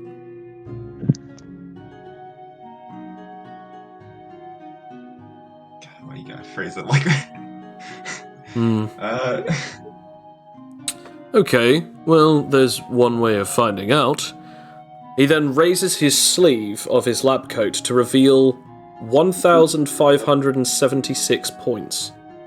I have a large amount of points at least 5 badges. Why don't you come and fight me and I'll see exactly if you have what I need. Sure, a nice one-on-one couldn't hurt. No, I guess it couldn't. Could it? He then begins to sort of get ready as he's like, I will of course allow you to adequately wait for your power-up. I am a gentleman after all. Yes, I will ask everyone to keep a good distance from me while I stockpile up. Fair enough. You know, I Stand guess there for a second. Wait, are you really doing this right now? Felix gives a nod and a thumbs up. Okay. I know I'm almost at max stockpile anyways, but may I, roll nerve? I'm about to go into a fight. Yeah, you can roll nerve to try and, whew, okay, yeah, I don't know what this guy can do. I have no idea how powerful he is, but alright, nerves. Oh. Nat 20. Yes, and I'm going to say you can have your maximum amount of stockpile. I mean, I was literally one away, so... As in, that would have been like a max 10 on the D20, in other words, but yeah. In other words, I was just going to go, you don't need to roll. That's fair. Even though technically you didn't need to roll anyway, yeah. Yeah, as you're like, okay, one single breath is all it takes, and you are no longer nervous about this fight. Now time to roll, SP. Okay. Tendra then looks at her father, Dr. Ten, and then says, Daddy, no. I actually kind of like these people, and look, they haven't asked for anything. Hush now, Tendra. Daddy's working. Oh no. As you power up. And Ten, by the way, during this time, Ten is slowly walking towards you at this point. He's like, I have waited for such a long time to see exactly whether or not the person who would be wielding such power, how powerful they would be. So come at me with everything you've got. I am waiting. As you transform, roll for the willpower. Yep, that's just... 20... It's just a flat D20, I believe. Yes. You immediately transform. As you bulk up, you are now slightly taller than him by almost half an entire half a foot. As you are way bigger than him, you now can unleash a singular attack, either dex or strength. You decide. You know, I'm gonna... do I have a coin around here? I'm just gonna... Actually, I'll just roll a D2. I was going to say, let's say 1 is strength, 2 is dex. Yeah. Alright, it's gonna be Alright, dex. it's dex, okay. Okay. So... So it's a +8, I believe. Yep. Yeah, just... As you throw out a strike at him, he immediately puts up his hand, and the large boom from your arm striking his hits. Roll for damage. Okay. God, I have a dog on my left leg. Decided as soon as I lay my arm down to lick it. Adorable. That's 2d10. I believe. Yeah. Oh, 7. His face contorts as he has an evil, devilish grin on his face and a frown as he looks at you. At no point have you ever necessarily believed in a devil, or maybe you have, but at this point you almost quite believe that it could be him standing in front of you, as he says in this grin, "Try and hit me again. Only this time, try a little harder." Felix will smirk as he reels up his other arm to go punch in the gut. And I'll be doing strength this time. Okay. And that's D20 plus 8. I'm not rolling great on these attacks.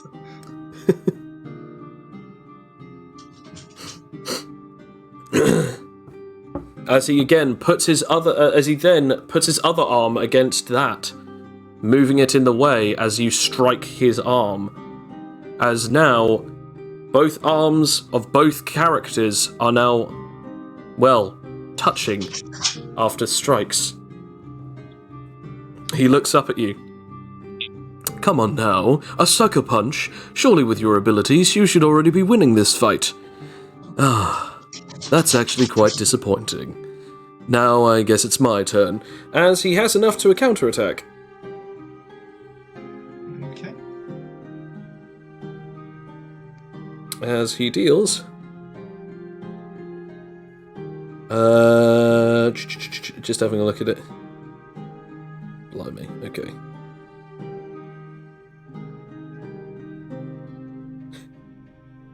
If everyone would like to say goodbye to Juice, they absolutely can. Oh no! And Cloak's just been disappointedly watching from a tree. You know, just like hanging over a branch. Well, goodbye everybody. It was fun while it lasted. You know what? I'll be nice. No, don't bother being nice. You can be mean. I forgot how little health Juice has. But You got 13 health at the moment. if I be nice, there's a chance that you'll survive. Like the holdback, the best that I can do with my holdback potentially still could actually kill you. I will do the absolute of my holdback. Don't use the other. No. Like legit, if I don't hold back, I might actually kill him. Someone quickly throw Fletcher in front of the way. As he immediately goes to strike at you with his knee into your stomach. As it does so, you are dealt... hang on, are you 16 or 14 at maximum stockpile? I am at 16. Okay. You take 4 points of damage as he hits you in the stomach, breaking through your armor, or at least I guess you could say hitting through your incredibly dense muscles and actually making you feel pain. As he does so, he then says, did that hurt? Because in all honesty, I really was not trying. As he waits for a specific answer. By the way, since he's dealt damage to you, you can now roll your d10, which basically means that you don't have to roll your d10, it basically keeps you at maximum stockpile next round. Yay!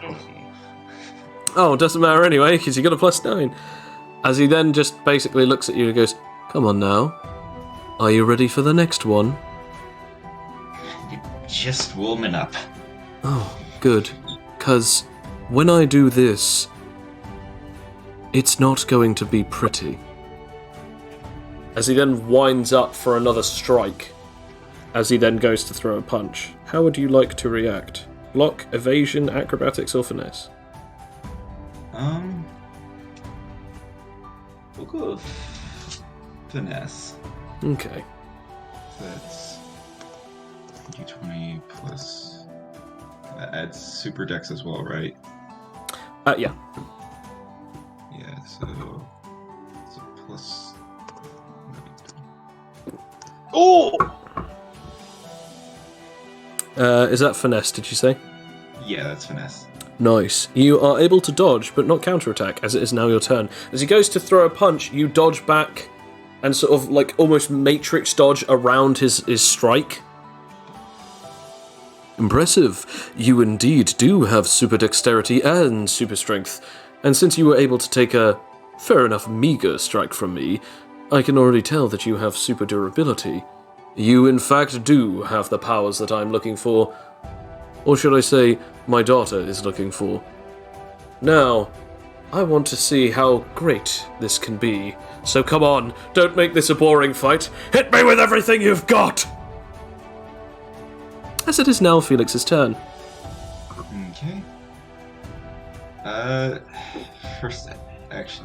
Do you think I could try sweep under, grab his leg, and then just slam him into the ground? Which would be strength Because it'd be grapple. So you want to do... You want to sweep him, yeah? Pretty much, yeah. Okay, roll... I guess... It can be strength or dex. I'm going to go with strength. And Okay. I'm still at max, correct? Yes, yeah. I just realized my last strength roll was technically I needed to roll +9 instead of +8, but whatever.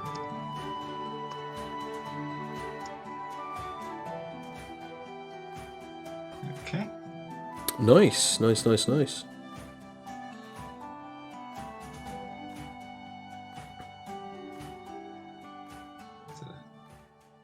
Just rolling for mine. Do. Natural 1. You indeed sweep him as he attempts to sort of like stand his ground. You indeed sweep him as he goes prone. What is your next action? Yeah, take him down. Get him! Get him! So I sweeped him with like my hand. Now I'm gonna probably try and stomp on him, which again I think I'll have be strength. Yeah, okay.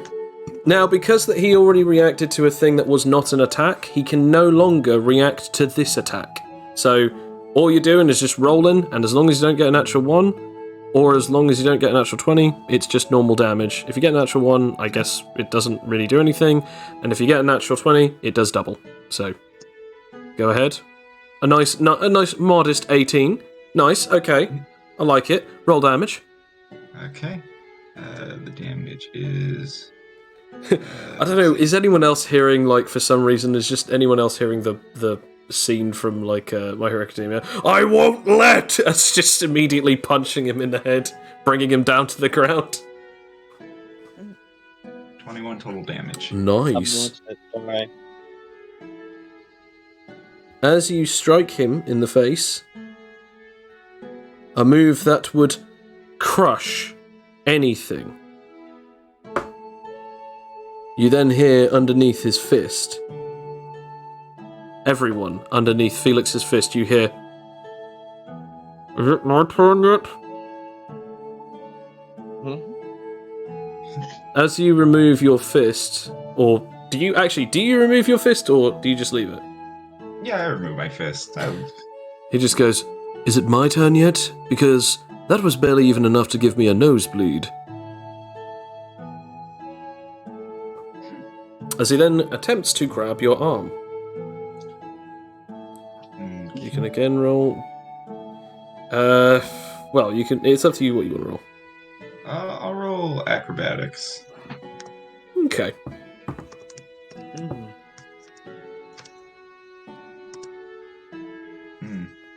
He grabs your arm, and as he does so, you sort of, as you try to like pull and jump back, he actually uses this to enable you to sort of pull him up all the way, as he's now fully standing, but he's still holding onto your arm. As the arm that you used to punch him is now being held by the wrist via his hand. I'm going to say his left hand. Which arm is it, by the way? I'll say it's my left arm. Okay. He then begins to constrict it. Roll me Fortitude, with obviously con and supercon. Yeah, you gotta remember what my super con is. It probably +6, I guess, then? Yeah. Yeah. It's just... Okay, so... Ignore the dog trying to get out of the room. The dog attempting to escape. Juice Catraz.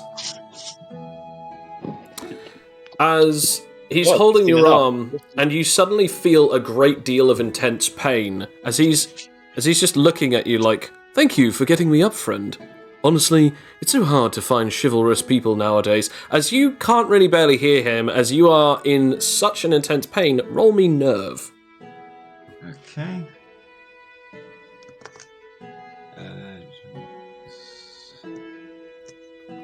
And that... You don't add... do you add super charisma?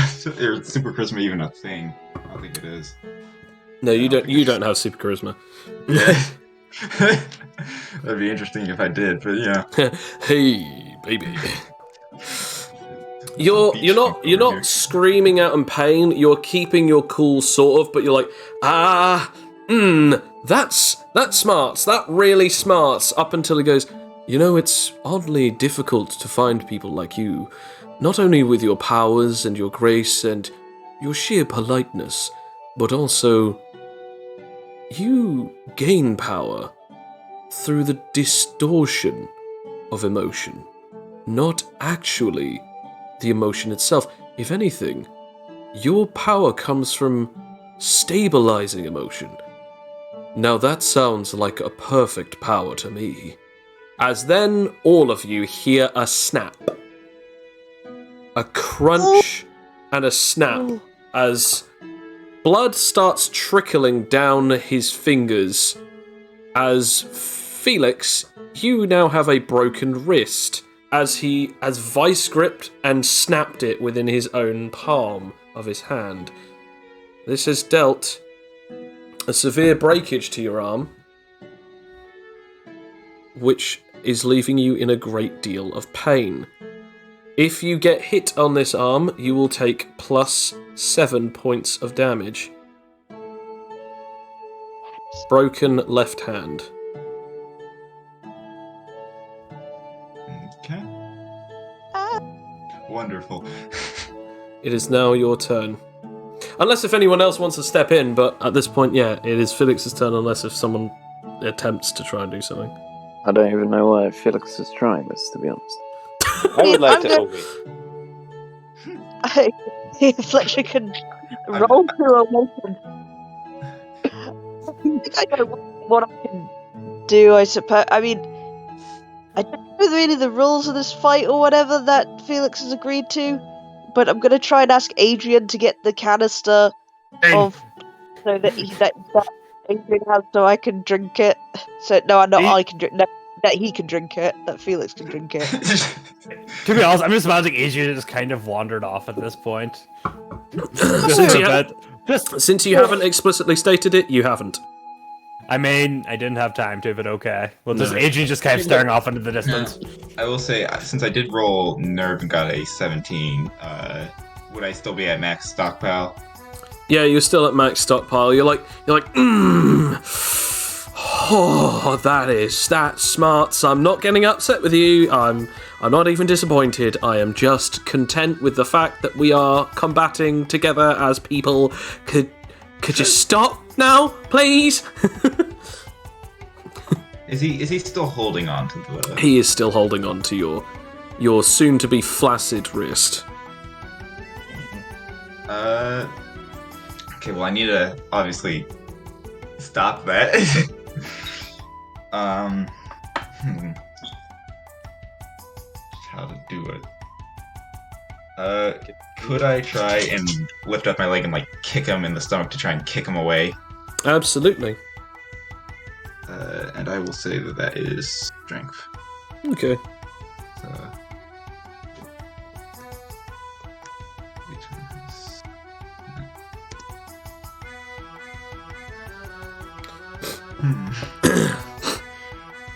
As you do so, you kick him. Roll damage.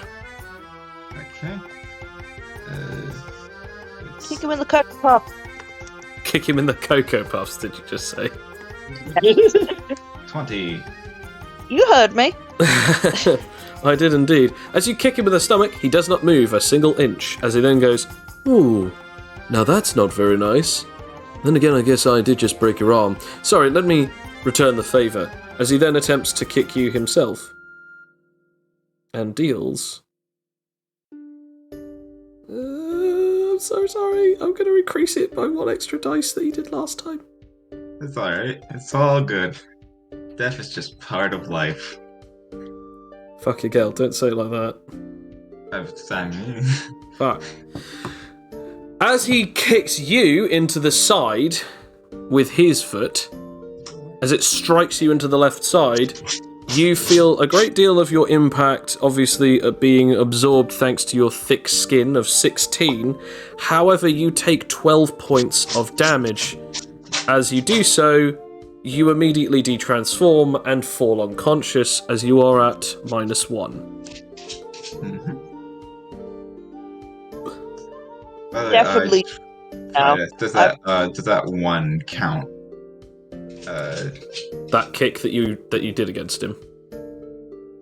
Yeah. Well, like, does his kick, the one he rolled, does that count towards the bonus XP thing? No. Okay, cool. Just want to make sure. Doggo wants to be let go. Doggo really does. I'll be right back. I'm gonna go. That's alright. So, aww. as Felix gets knocked unconscious with that, he then falls to the ground, still with his arm being held by 10. He eventually lets go. I'm back. Now, Alright. Tendra, do you think that you could do anything with that power? Surely enough, he was weak, but he could have been of some use. Tendra sort of sits there quite quiet. I don't know. His physical strength was almost enough to be able to cause harm to you.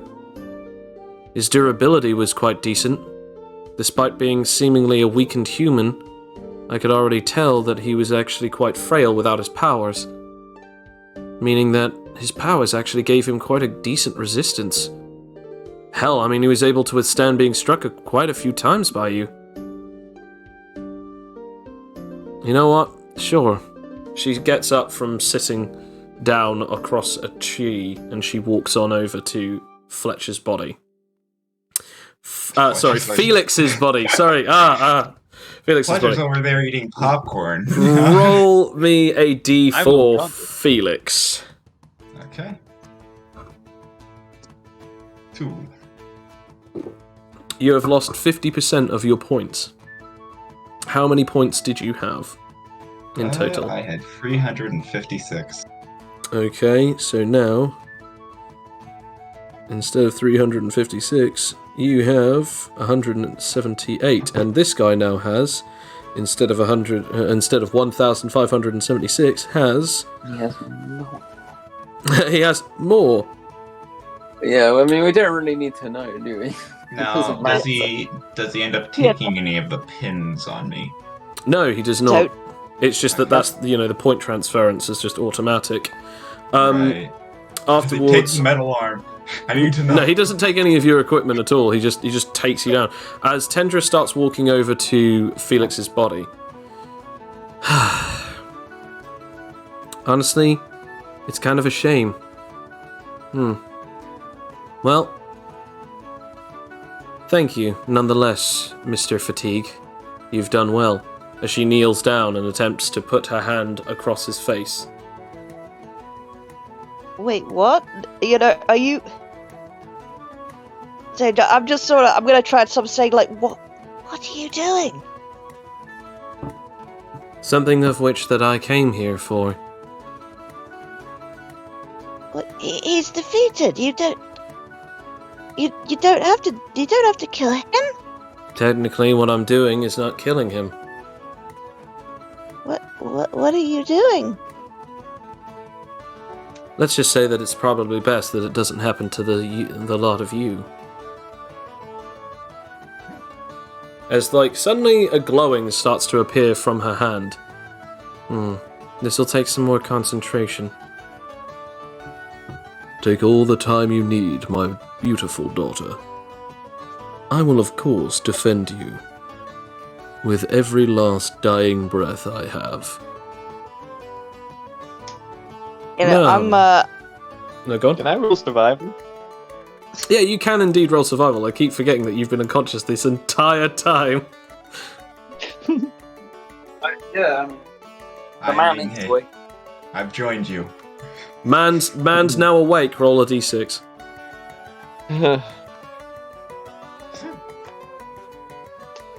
Hey, 5. One goes up, the other Nice. goes down. Absolutely. That would mean. So, what do I wake up to? So,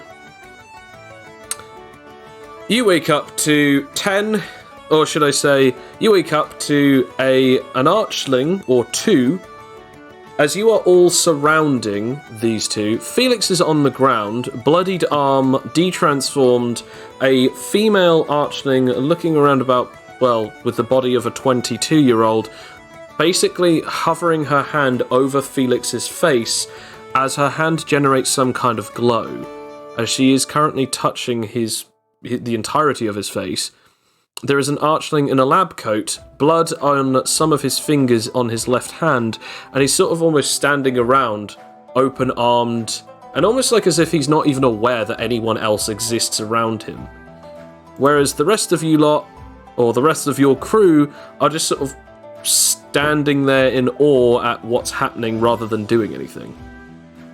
Can I like have an insight into what she's doing here, or so I can react to this? And again, Adrian's still looking off into the distance. Roll perception, Adrian. Well, oh, you mean me? No, Adrian. Adrian, you snap back to reality as when you sort of hear, what are you doing? He's already defeated you. You don't have to kill him. It's like, oh wait, what's happening? As you suddenly snap your head round and look over at Felix, who is defeated, and again you are seeing the scene that I have previously described to you. Roll insight, I guess. Yep. Yeah. Okay. She's trying to do something to him. You are not quite sure. But whatever it is, it doesn't seem to be good. Well, I'm about to smack a bitch. Can I ask a quick question first? Yep. Has anyone noticed me getting up? Maybe. Or should I roll stealth? Maybe whoever's close to you, but I guess that would possibly be Rakia. I guess you could always attempt to roll stealth, but yeah, I guess roll stealth.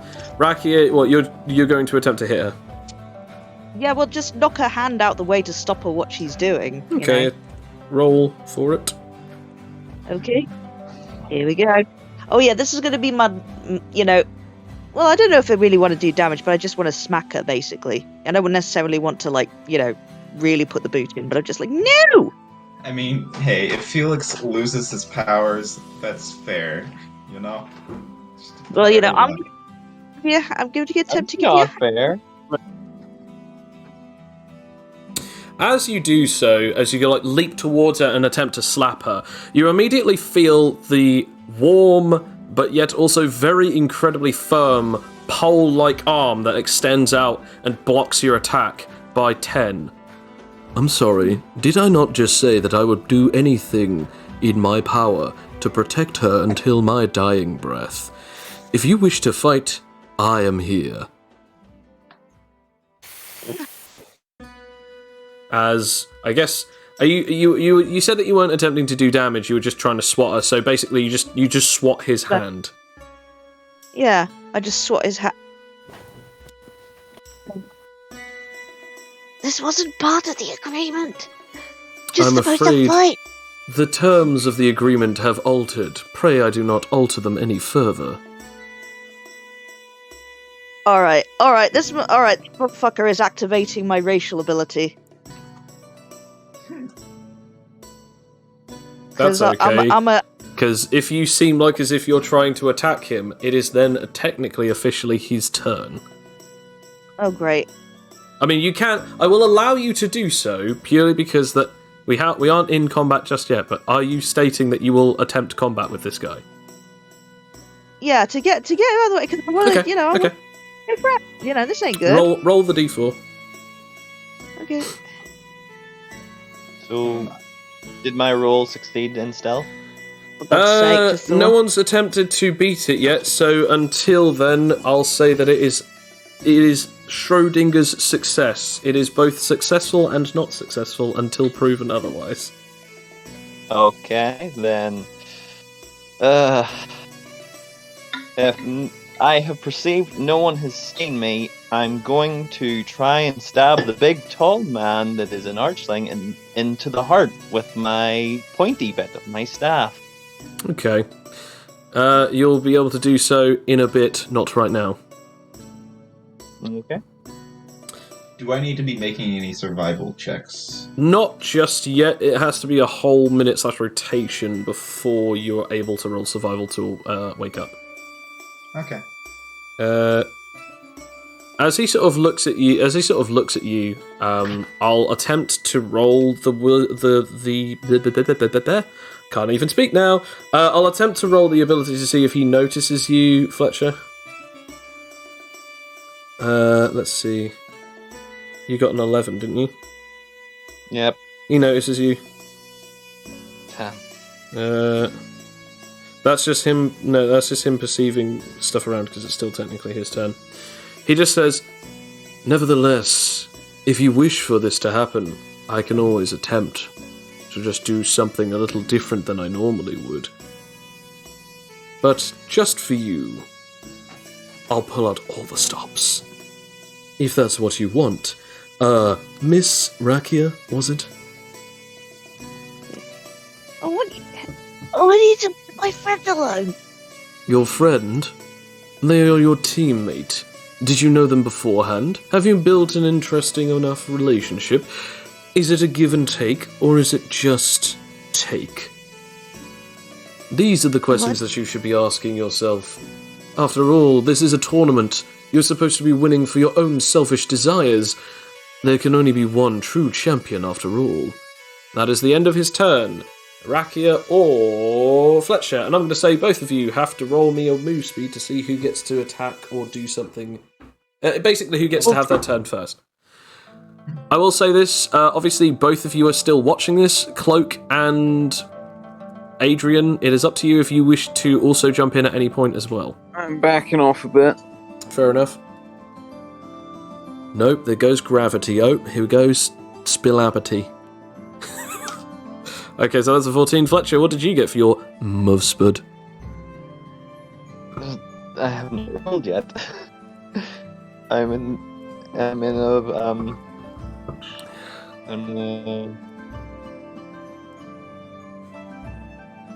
I have not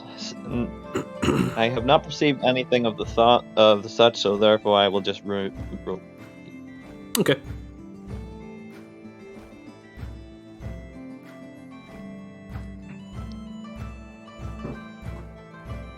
Move first. Nice, so you get to go first against him. What would you like to do?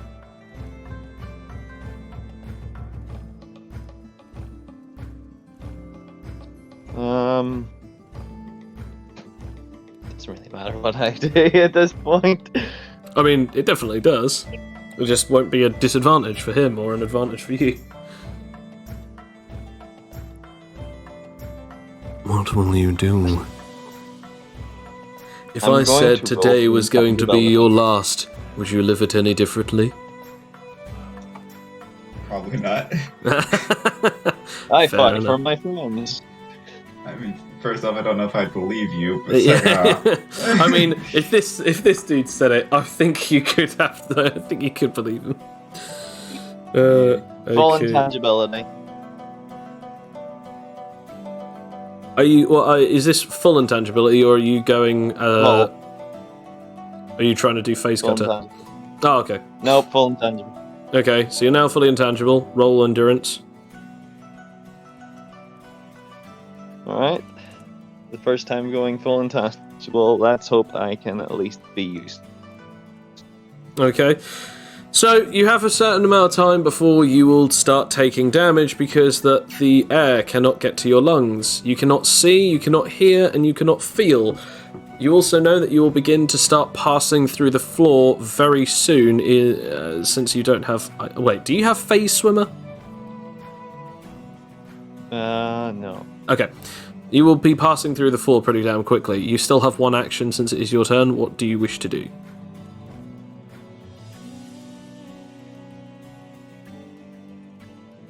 Are there any trees nearby? Yes. Are there any trees nearby the archling? Not for about 5 meters.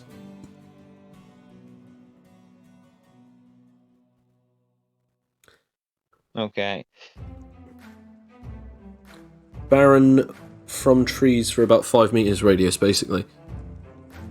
Alright, I'm going to jump towards him and try Phase Cutter while whacking my stick in the general direction I believe he used to be in.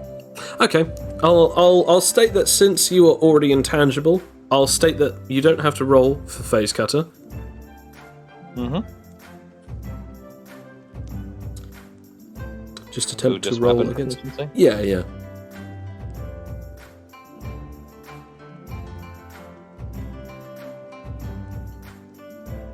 Oh. Yay! As he attempts to block your attack, it passes through his arm and through him as you smack him using a spatially imbued weapon. I'm assuming that this is the blunt part of the staff. Roll for damage. Damn, I should have tried. I wasn't confident in my ability, so I didn't say combo. So, Phase Cutter and Smack? Mm-hmm. What was that, 2d8? Or a 2d4s plus a d8 plus 8? Mm-hmm.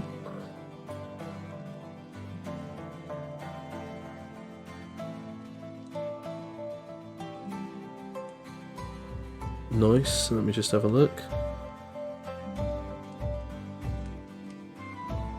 Okay, so that's that.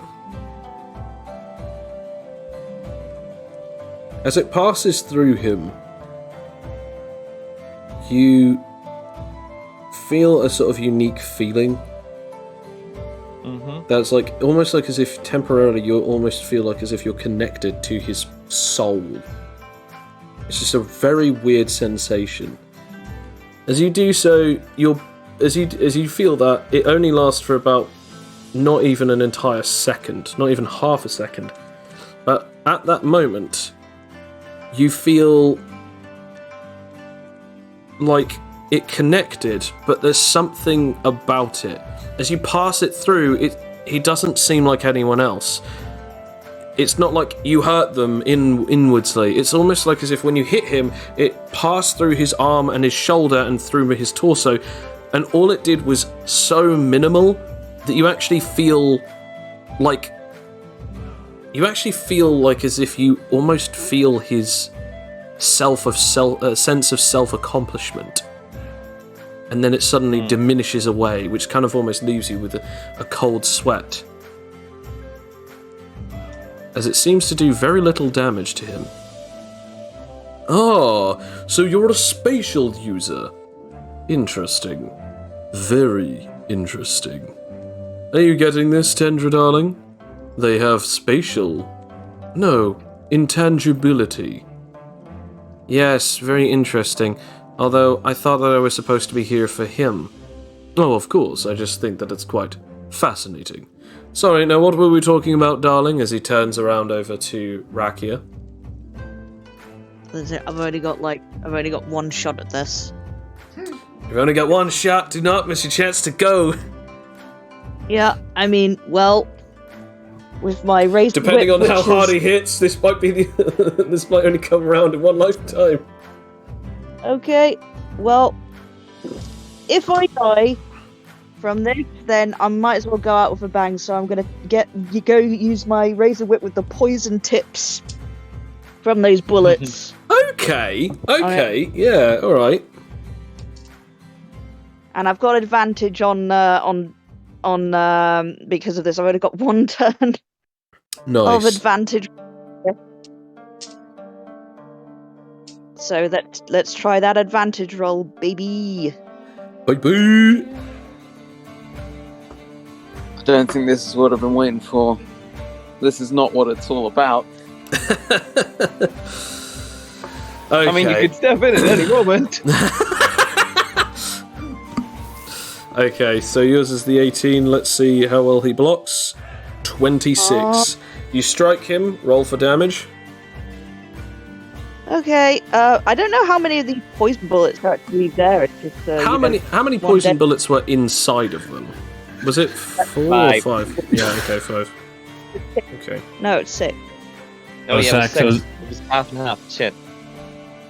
Okay, hang on a second. I have to now find the copier guy because he had the specific thing. Oh my gosh, this is so much. I guess roll for the physical damage, and then whilst you're doing that, I'll actually try and get this guy.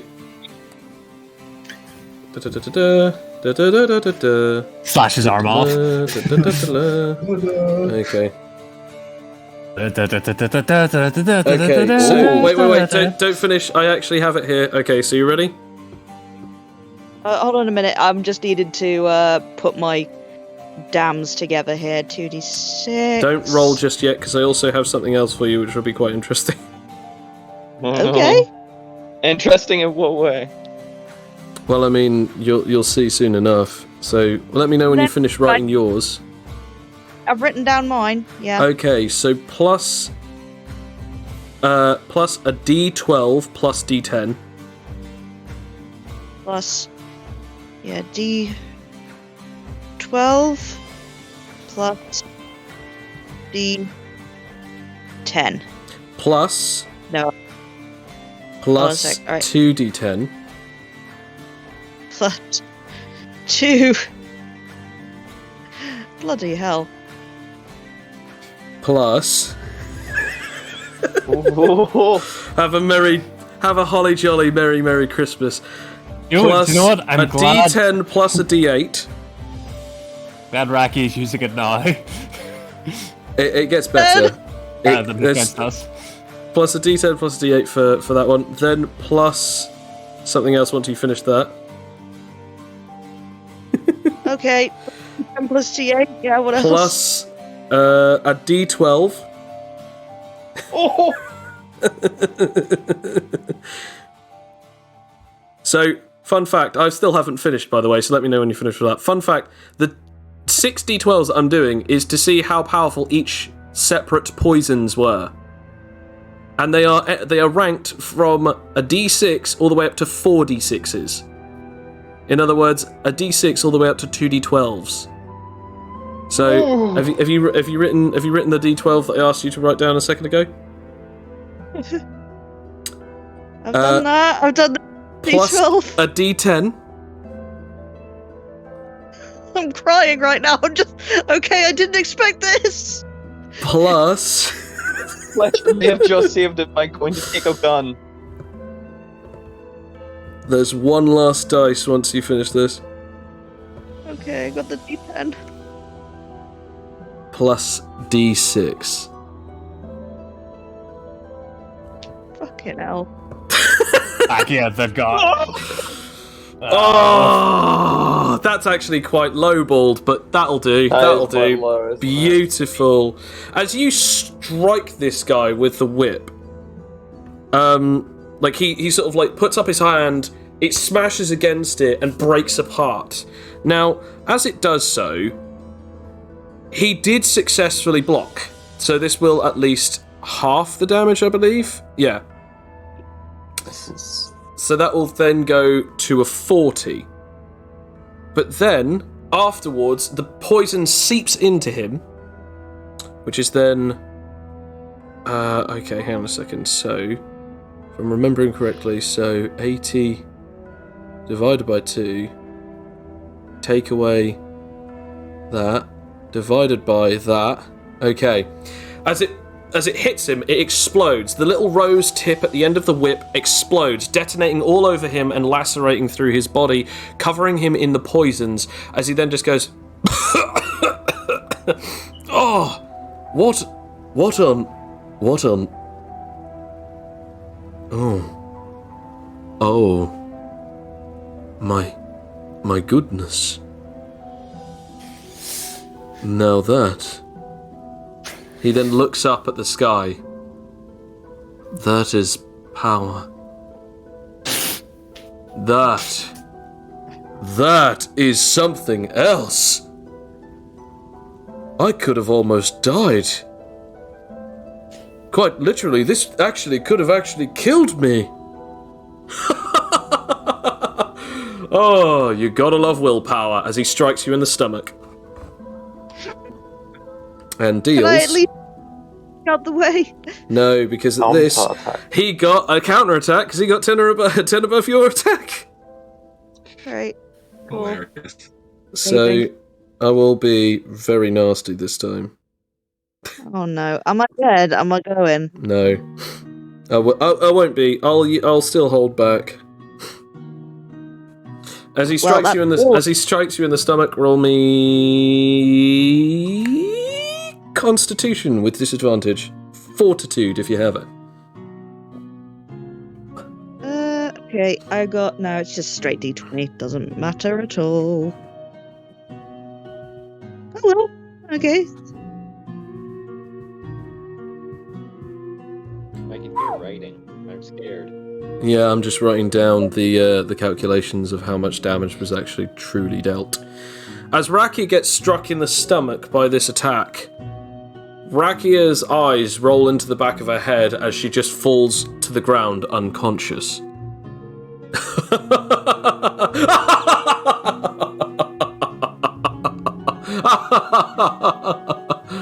Ah, you people believe that science will save you. But science is mine to control.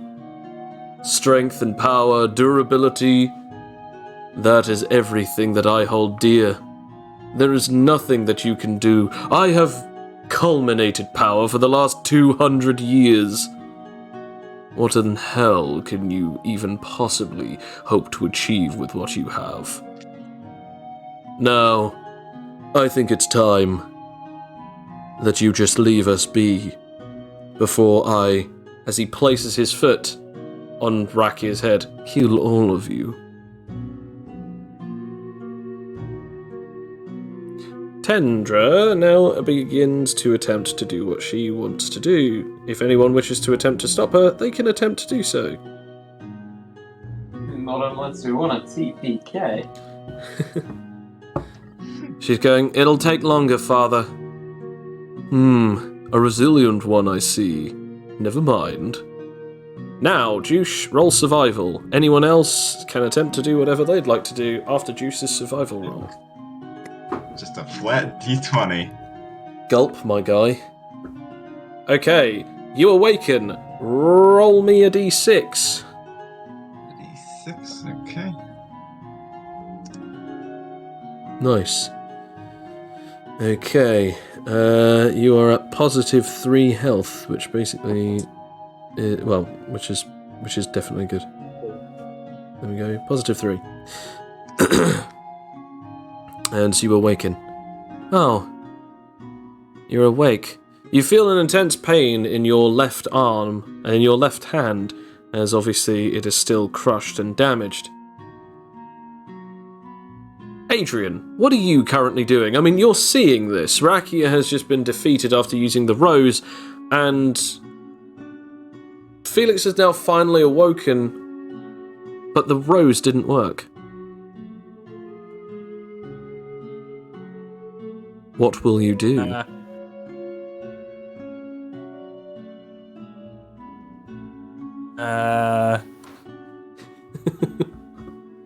Try trapping them. Nothing. Everyone's still alive, they're just knocked out. Felix is awake. With the threat of death for Rakia, if any of them attempt to attack again. Well, I'm not going to attack, because Adrian likes Rakia. Okay, what about you, Eraser? Yeah, I'm just chilling in my tree. Fair enough. Okay, and what about you, Fletcher? I guess Adrian might pull Rakia away. I mean, you are about 5 meters away, but you can attempt to get closer if you'd like to step into the fray. And I could use my structure just to make the move over. Okay.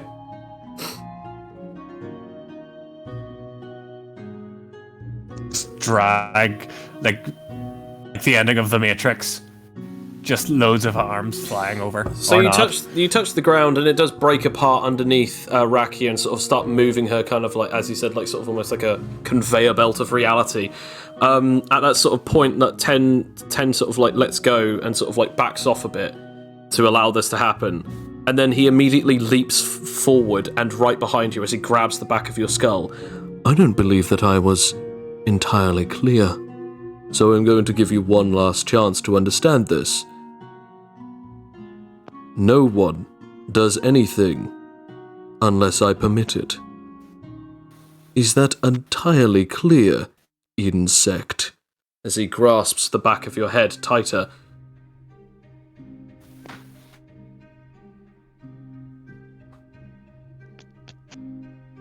Yes. Good. I hope that you understand as well, stick boy, that if you want to get anywhere closer to my daughter, remember, your hands will be the first thing that I take from you, and potentially your legs afterwards. Who's Stick Boy? He can't hear, because obviously he's still intangible, and he's now falling through the floor. As Fletcher has now fallen through the floor, it is now Fletcher's turn. Because he can't, since he's intangible to sonic waves, light, physical factors of the universe, air, so he can't breathe, hear, or see. The concept of reality. Can I unface before I can completely sink under? Absolutely. Upon doing so, you pop back up to the surface as you land back onto the normal ground. As you look up, and all that you see in front of you is Tendra, and now a slightly groggy but currently awake Felix. You see over to the left of you, about 5 meters away, is Rakia and Adrian, as Rakia has been pulled using the structure of Adrian's powers to be closer to Adrian, but Ten is behind and grasping the back of Adrian's head with his vice-like hand. What do you do? Well, I alone, nor do I believe our group has enough power to outdo this round. And any action Also, may lead to the death. Just really hoping they'll go away soon and just leave us alone. You're just like, I just want everyone to survive. I'm not trying to fight you. Leave me alone. And he's like, I don't care. No, Adrian's just really pissed off that Adrian went from a fight scene to having to deal with these two chuckleheads who are fighting their own team. Really annoyed at that. Not only did they not have time to grieve or be annoyed, they immediately had to follow this really irritating man. Fair enough. So, Felix, That's an Adrian feeling. sorry. Fletcher, what are you going to do then? Are you going to leave this round, or are you going to do anything?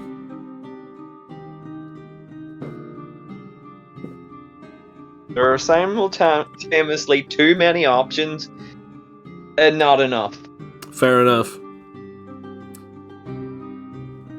There is the classic of either doing nothing, doing something, or giving your action to someone else for them to be able to do something else during your turn instead. Do it to Fletcher. No, to Felix, sorry, maybe. So he can run away. Yeah, that's fine. I just I'm not doing a thing, I'm saying a thing. Okay, what are you saying? Felix, they are doing something weird to you. I recommend you run. Felix, after hearing this, what do you do?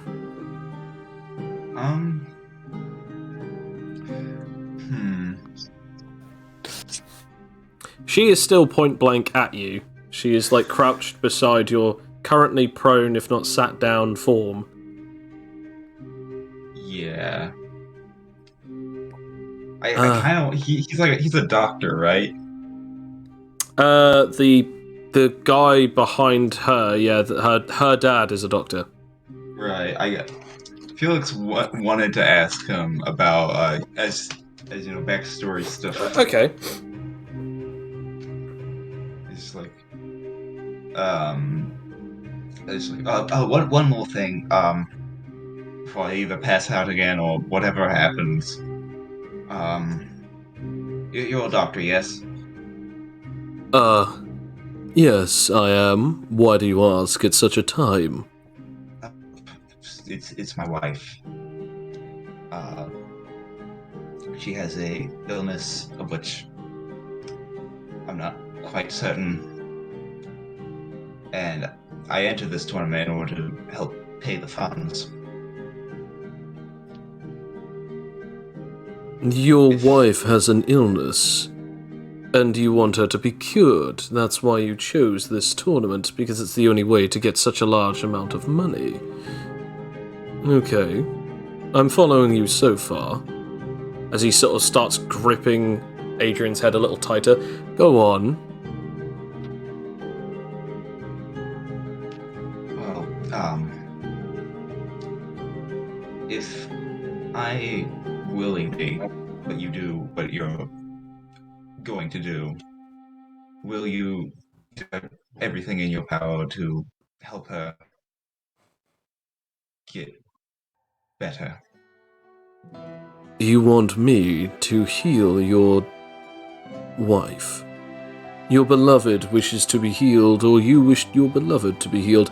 Either way, you're willing to trade your current ability, your superpower, permanently gone, for the sake of your own beloved. Yes. Then in that case, a bargain has been set.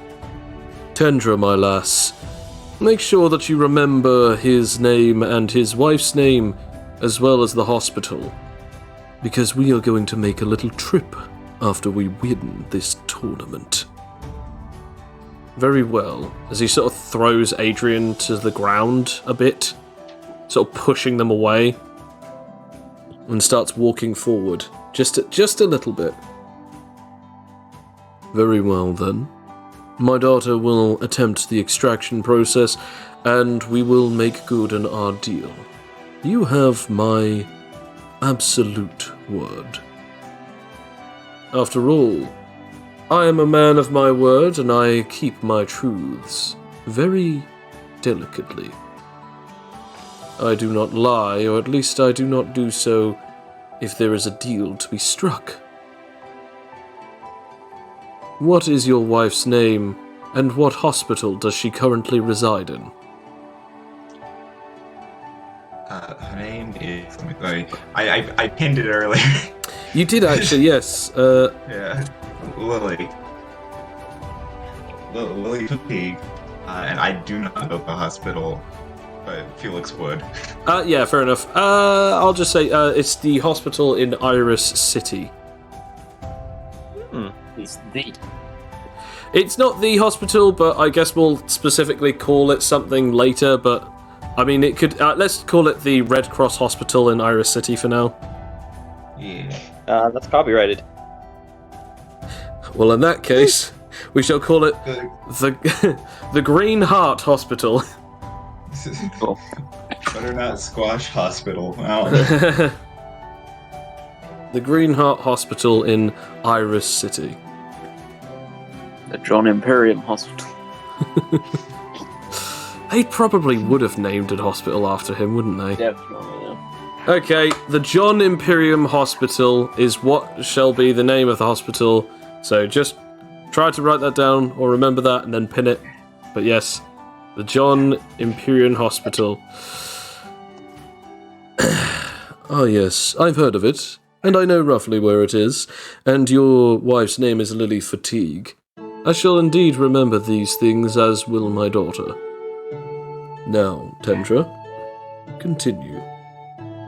Since you're doing this, you understand what's going to happen, right? Have a rough idea. Well, the ability that I have steals powers, enabling me to stockpile them. If I do this, you'll be human. That's perfectly fine with me. Okay. She places her hand on your head. At least this is easier now. As she does so, a glow appears from her hand. And you feel a strange presence, a feeling, almost like as if something is being sucked away from you. Almost like as if gravity is forwards rather than downwards now. But then just for a second, it stops. And then you feel a numbness. and then the feeling in your entire body comes back. The extraction process was successful. Thank you, Mr. Fatigue.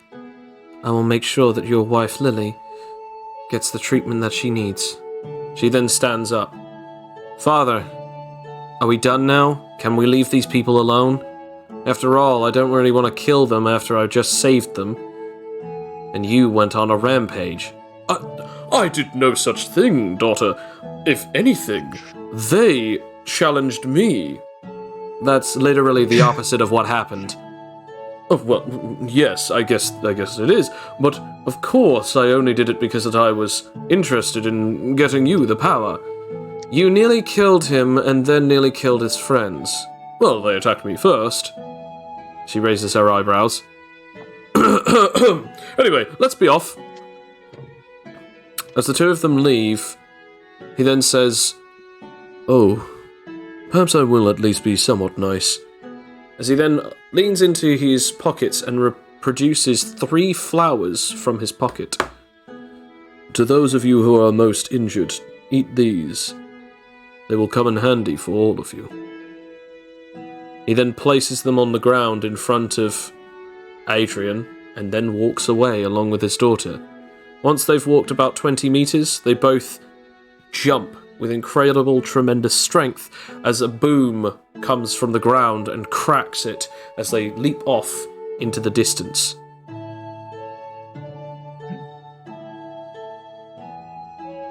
Ooh. Felix, you need a hand up. Thank you. Iris City, eh? I originally hail from there too. Lovely. I'm still a little lightheaded. Understandable. So what are you gonna do now? It's a good question.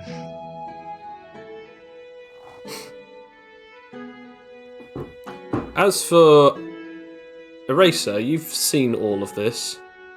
Yep. What are you doing, / what will you do? I'm gonna swing down. Okay. Walk up to him. Have a look around. I assume Felix is still injured. Felix indeed is still injured, yes. What does Rakia look like right now? Beaten. Basically, they are a grey ragdoll inside of a pretty but very destroyed and damaged dress. Blood covered and wound covered at this point, bruising around the place of which they were struck in the stomach by 10. Mr. Fatigue, you've had an interesting journey up until now, but if I'm correct, you just disclosed your reason for being here. I did. And you have now passed that on to another fighter, another competitor. Indeed. Well, I no longer seek to necessarily win this tournament. It'll be wonderful to help.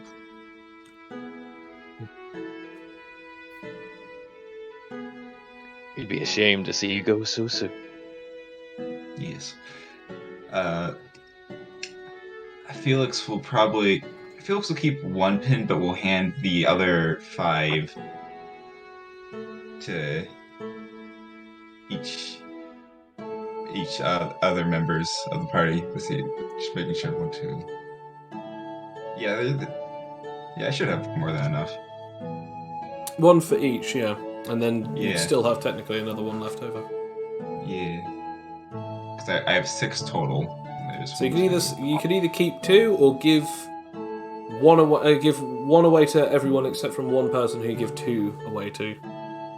Depends who has the least. I have 0 at the moment. Oh yeah, you do, don't you? Yeah. You could probably use 2. I mean, Adrian would only take 1 because they didn't do anything in the fight. I'd say give it to Rakia. She likes them. Indeed.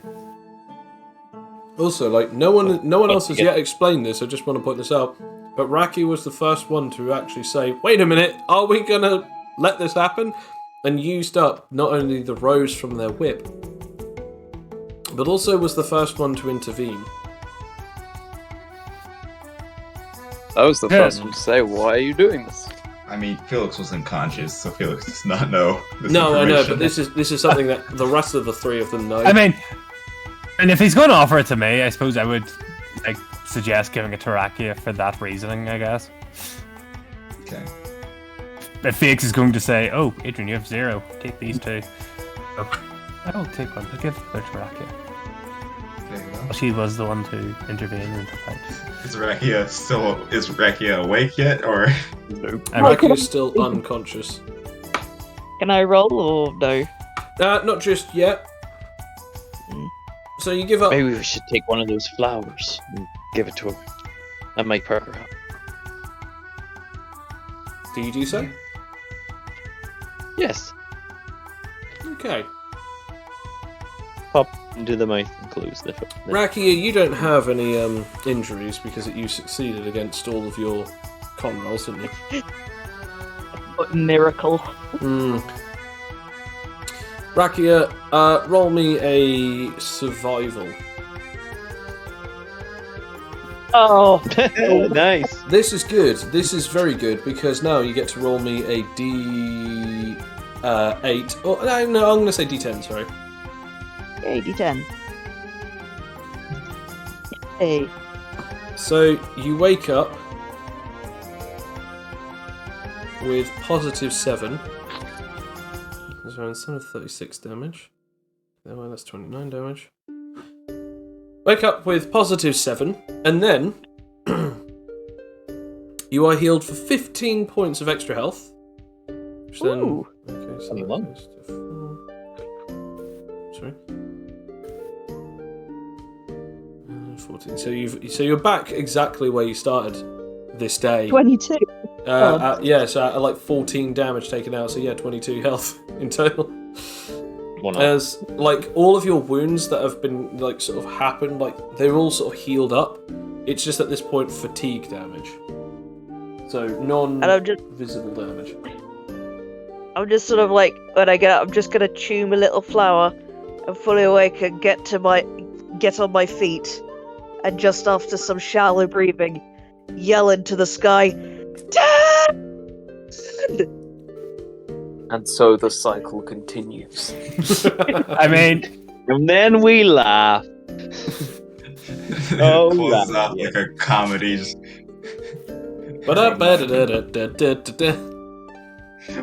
Hey, Rakia's like clothing is broken, isn't it? Like, Yeah. Adrian will like, I'll fix your clothing for you. Yeah, like I've got tears streaming down my face and being like really upset, etc. But I just like, please, yes. I want to point out, Rakia doesn't know about this. Rakia doesn't know about the whole power stolen thing. Out of everyone, Rakia's the only one. It's up to everyone else whether or not they wish to tell Rakia or not. Doesn't seem like something I would just go and tell someone. No. That's what I mean. Like this is the thing. This could be something that you No, keep I know. secret. I mean, or not. It's going to be revealed pretty quickly, I feel. Yeah. It's up to all of you guys. I would Fletcher never feels like it would only be. Fletcher feels like it'd only be appropriate if Felix told it. Yeah. I mean, I'll look towards Felix because that'll be my priority after my dress is fixed perfectly, apparently, according to Felix. Yeah, absolutely. Yeah, fixed perfectly. I couldn't have put them on myself. To be honest. It's more durable than ever. It's now somehow thicker. No. Yeah, it's now perfectly sewn back together somehow. The colours are brighter than ever. The blood is somehow entirely gone rid of. it will incorporated into all the nice little red cherries on the dress. I like to think. Exactly. Oh, they're redder. Neat. I made a blood transfused by accident. Well, I'm gonna rush over to Felix just so you know. What did Tether do to you? We struck a deal. Oh. What was that? Essentially, I won't be quite as much use in this tournament anymore, but I'll still do what I can to help. I don't understand.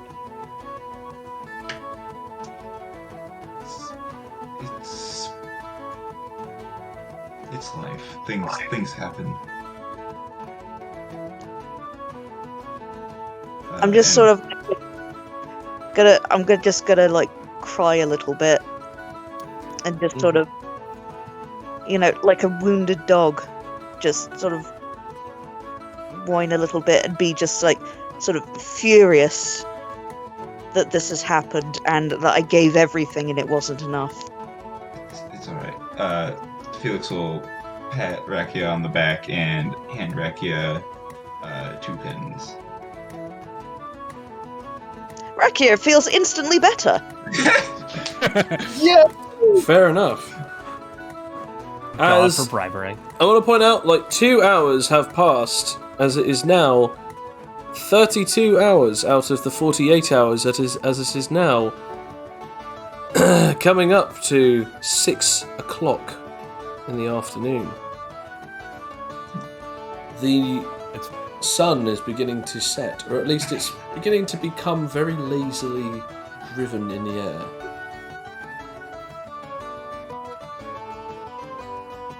Felix. Now that you no longer have powers, do you require any weaponry? Well, I got this cool metal arm. And matching set to boot. Yeah, my wrist, it broke. I could just replace it with a metal arm. I would not recommend that. How good are you at making structure fuse to flesh? I can't do that yet. I cannot do that yet. I mean, have if you this want- hammer.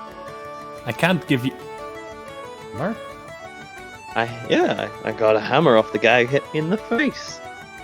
You want it? Sure. Anything you think will help. Hey, that's what allies are for. Wish it to remain as a hammer, or would you prefer it in some other form? Hammer's fine. I'm just gonna even though I'm looking at the new shiny badges, I get really serious for a moment after I've pinned them with all my other badges, and I just silently go up to Felix and present him with my sword. Are you sure? Rakia thinks for a moment. Rakia then nods really sort of violently. Very well then. And I'll give you the stats for that sword a bit later. Yeah. If you wish, I can make you some armor instead. The armor would probably be useful. Yeah, I could make it out of this hammer. I mean, how big is that? Out of character, Not how big is the hammer? not big enough. No way near. It is just I mean, a claw but could hammer, I- so- I mean, could I make it into any part of the armor set? No. Maybe for a middle finger at best. Okay. I shall probably because make it out of wood. Then I should probably go to a tree and attempt to make armor out of the wood because I'm not sure how. I do have a metal arm. Actually, you do have a metal four. set. You do have 4 metal prosthetics. You could Yeah. use the metal out of that to make at least a chest plate of steel armor. Is that what you would wish? Well, I don't have any other use for them at the moment. I'm not a skilled smith. I don't meddle in metal. Can I attempt to do that then? To transform this into a steel plate? You can attempt to transform them, but you would need to transform all 4 of them, unless if you were to just turn each limb into, gauntlet, leg into boot. So you can make him like gauntlets and boots out of each separate piece, or a whole torso piece out of all 4. Which would Felix prefer? Because worst case scenario, I can make the rest of it out of wood, or some other material that's around us. I feel like probably like kind of a more chest piece for like the metal part, just because that's like the heaviest bit. I shall really hope I get a good roll. The heart's probably pretty important. The heart's probably pretty important to protect, Yeah. Roll for it. Your powers do not activate. Hey, at least they aren't ruined. At least they aren't ruined. It's been a very trying day. It's been 1 week since I looked at this. It's been very trying. Just give me another chance and I shall do better. The amount of XP I get, tangled with the fact that I no longer have powers, is going to be interesting. Considering I also have at least plus 30 for the rolls. I mean, We're just gonna let how the XP go now, though. The power works and transforms them all of the arms into a chest plate, roughly sized for the skinny Felix. give me a second to figure out what the armor thing is on this, because I actually have to go to the sheet. What metal is it actually, dare I ask? Steel. Whilst that's going on, does anyone else have anything else to do before the end of this session? Well, I mean, there are still 2 flowers left, Yeah, and you are now aware as to how powerful they are. I'm going to attempt something actually, rather than waste flowers. I'm going to, use my survival thing. If it doesn't work, then it doesn't work. Okay. But I want to get up to health and regain everything. You probably know what I'm referring to. My survival speed shirt now. Oh, is that where you sleep for an hour and it's the equivalent of sleeping for 3? Yeah. Okay. Roll survivalist skills. Although that does mean that everyone else is waiting around for 1 hour. Oh yeah, that is. I could try do that doing... sort of thing, like, when we've confirmed we've finished. I mean, I haven't got anything else to do before. And Rocky has just went down and fell asleep. if we have meat, water, some plants, I could do a home cooked meal. Oh, that would be good. Ooh. Good news.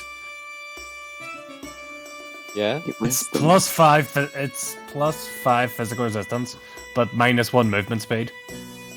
That's fine. I have pretty good movement speed. You have really good movement speed. And then can I also make him like the rest of it out of? I don't know what light armor is. I don't think it has wood. I guess we'll state that wood grants +1 physical resistance and +1 physical damage increase. Okay. Shall I roll for that then as well? So it's like he has. Yeah. So you'll have things. You never know. Might be if I roll 20, that'll probably be 2 of those things. Imagine if Felix somehow won the tournament at this point.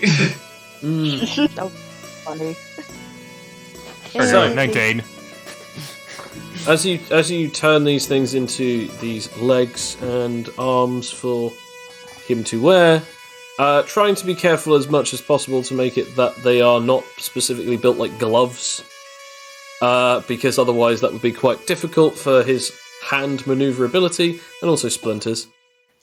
The 19, I make sure that it has like it's like the Iron Man thing where it has like it's that moves slightly.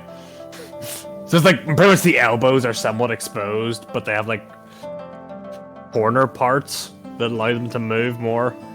You get my meaning? They go up to his wrist. They go up to his elbows. That's about it. So they go up to his forearms, and they go up to his forelegs. So they don't shield his kneecaps or knees. No, the weak spot. The Achilles heel. My knees. The Achilles crotch. The Achilles The thighs. Achilles knee. We gotta watch out The for Achilles archers. lamp. So I'm afraid that without Don't want to better, take an arrow to the knee. materials, it's not much I can do, Felix. It's all good. We don't need to try that hard. Well, Oh, shit, and the helmet, of course. Don't forget the helmet. with one last thing, I will do this. As we end this session, as I'm assuming that no one else has anything else to do other than the helmet thing? No? Unless we want to try a home-cooked meal. Here you go, helmet. I don't think you have any Yeah. meat, and the bulls are like ages away now. Yeah. Wait. Meat?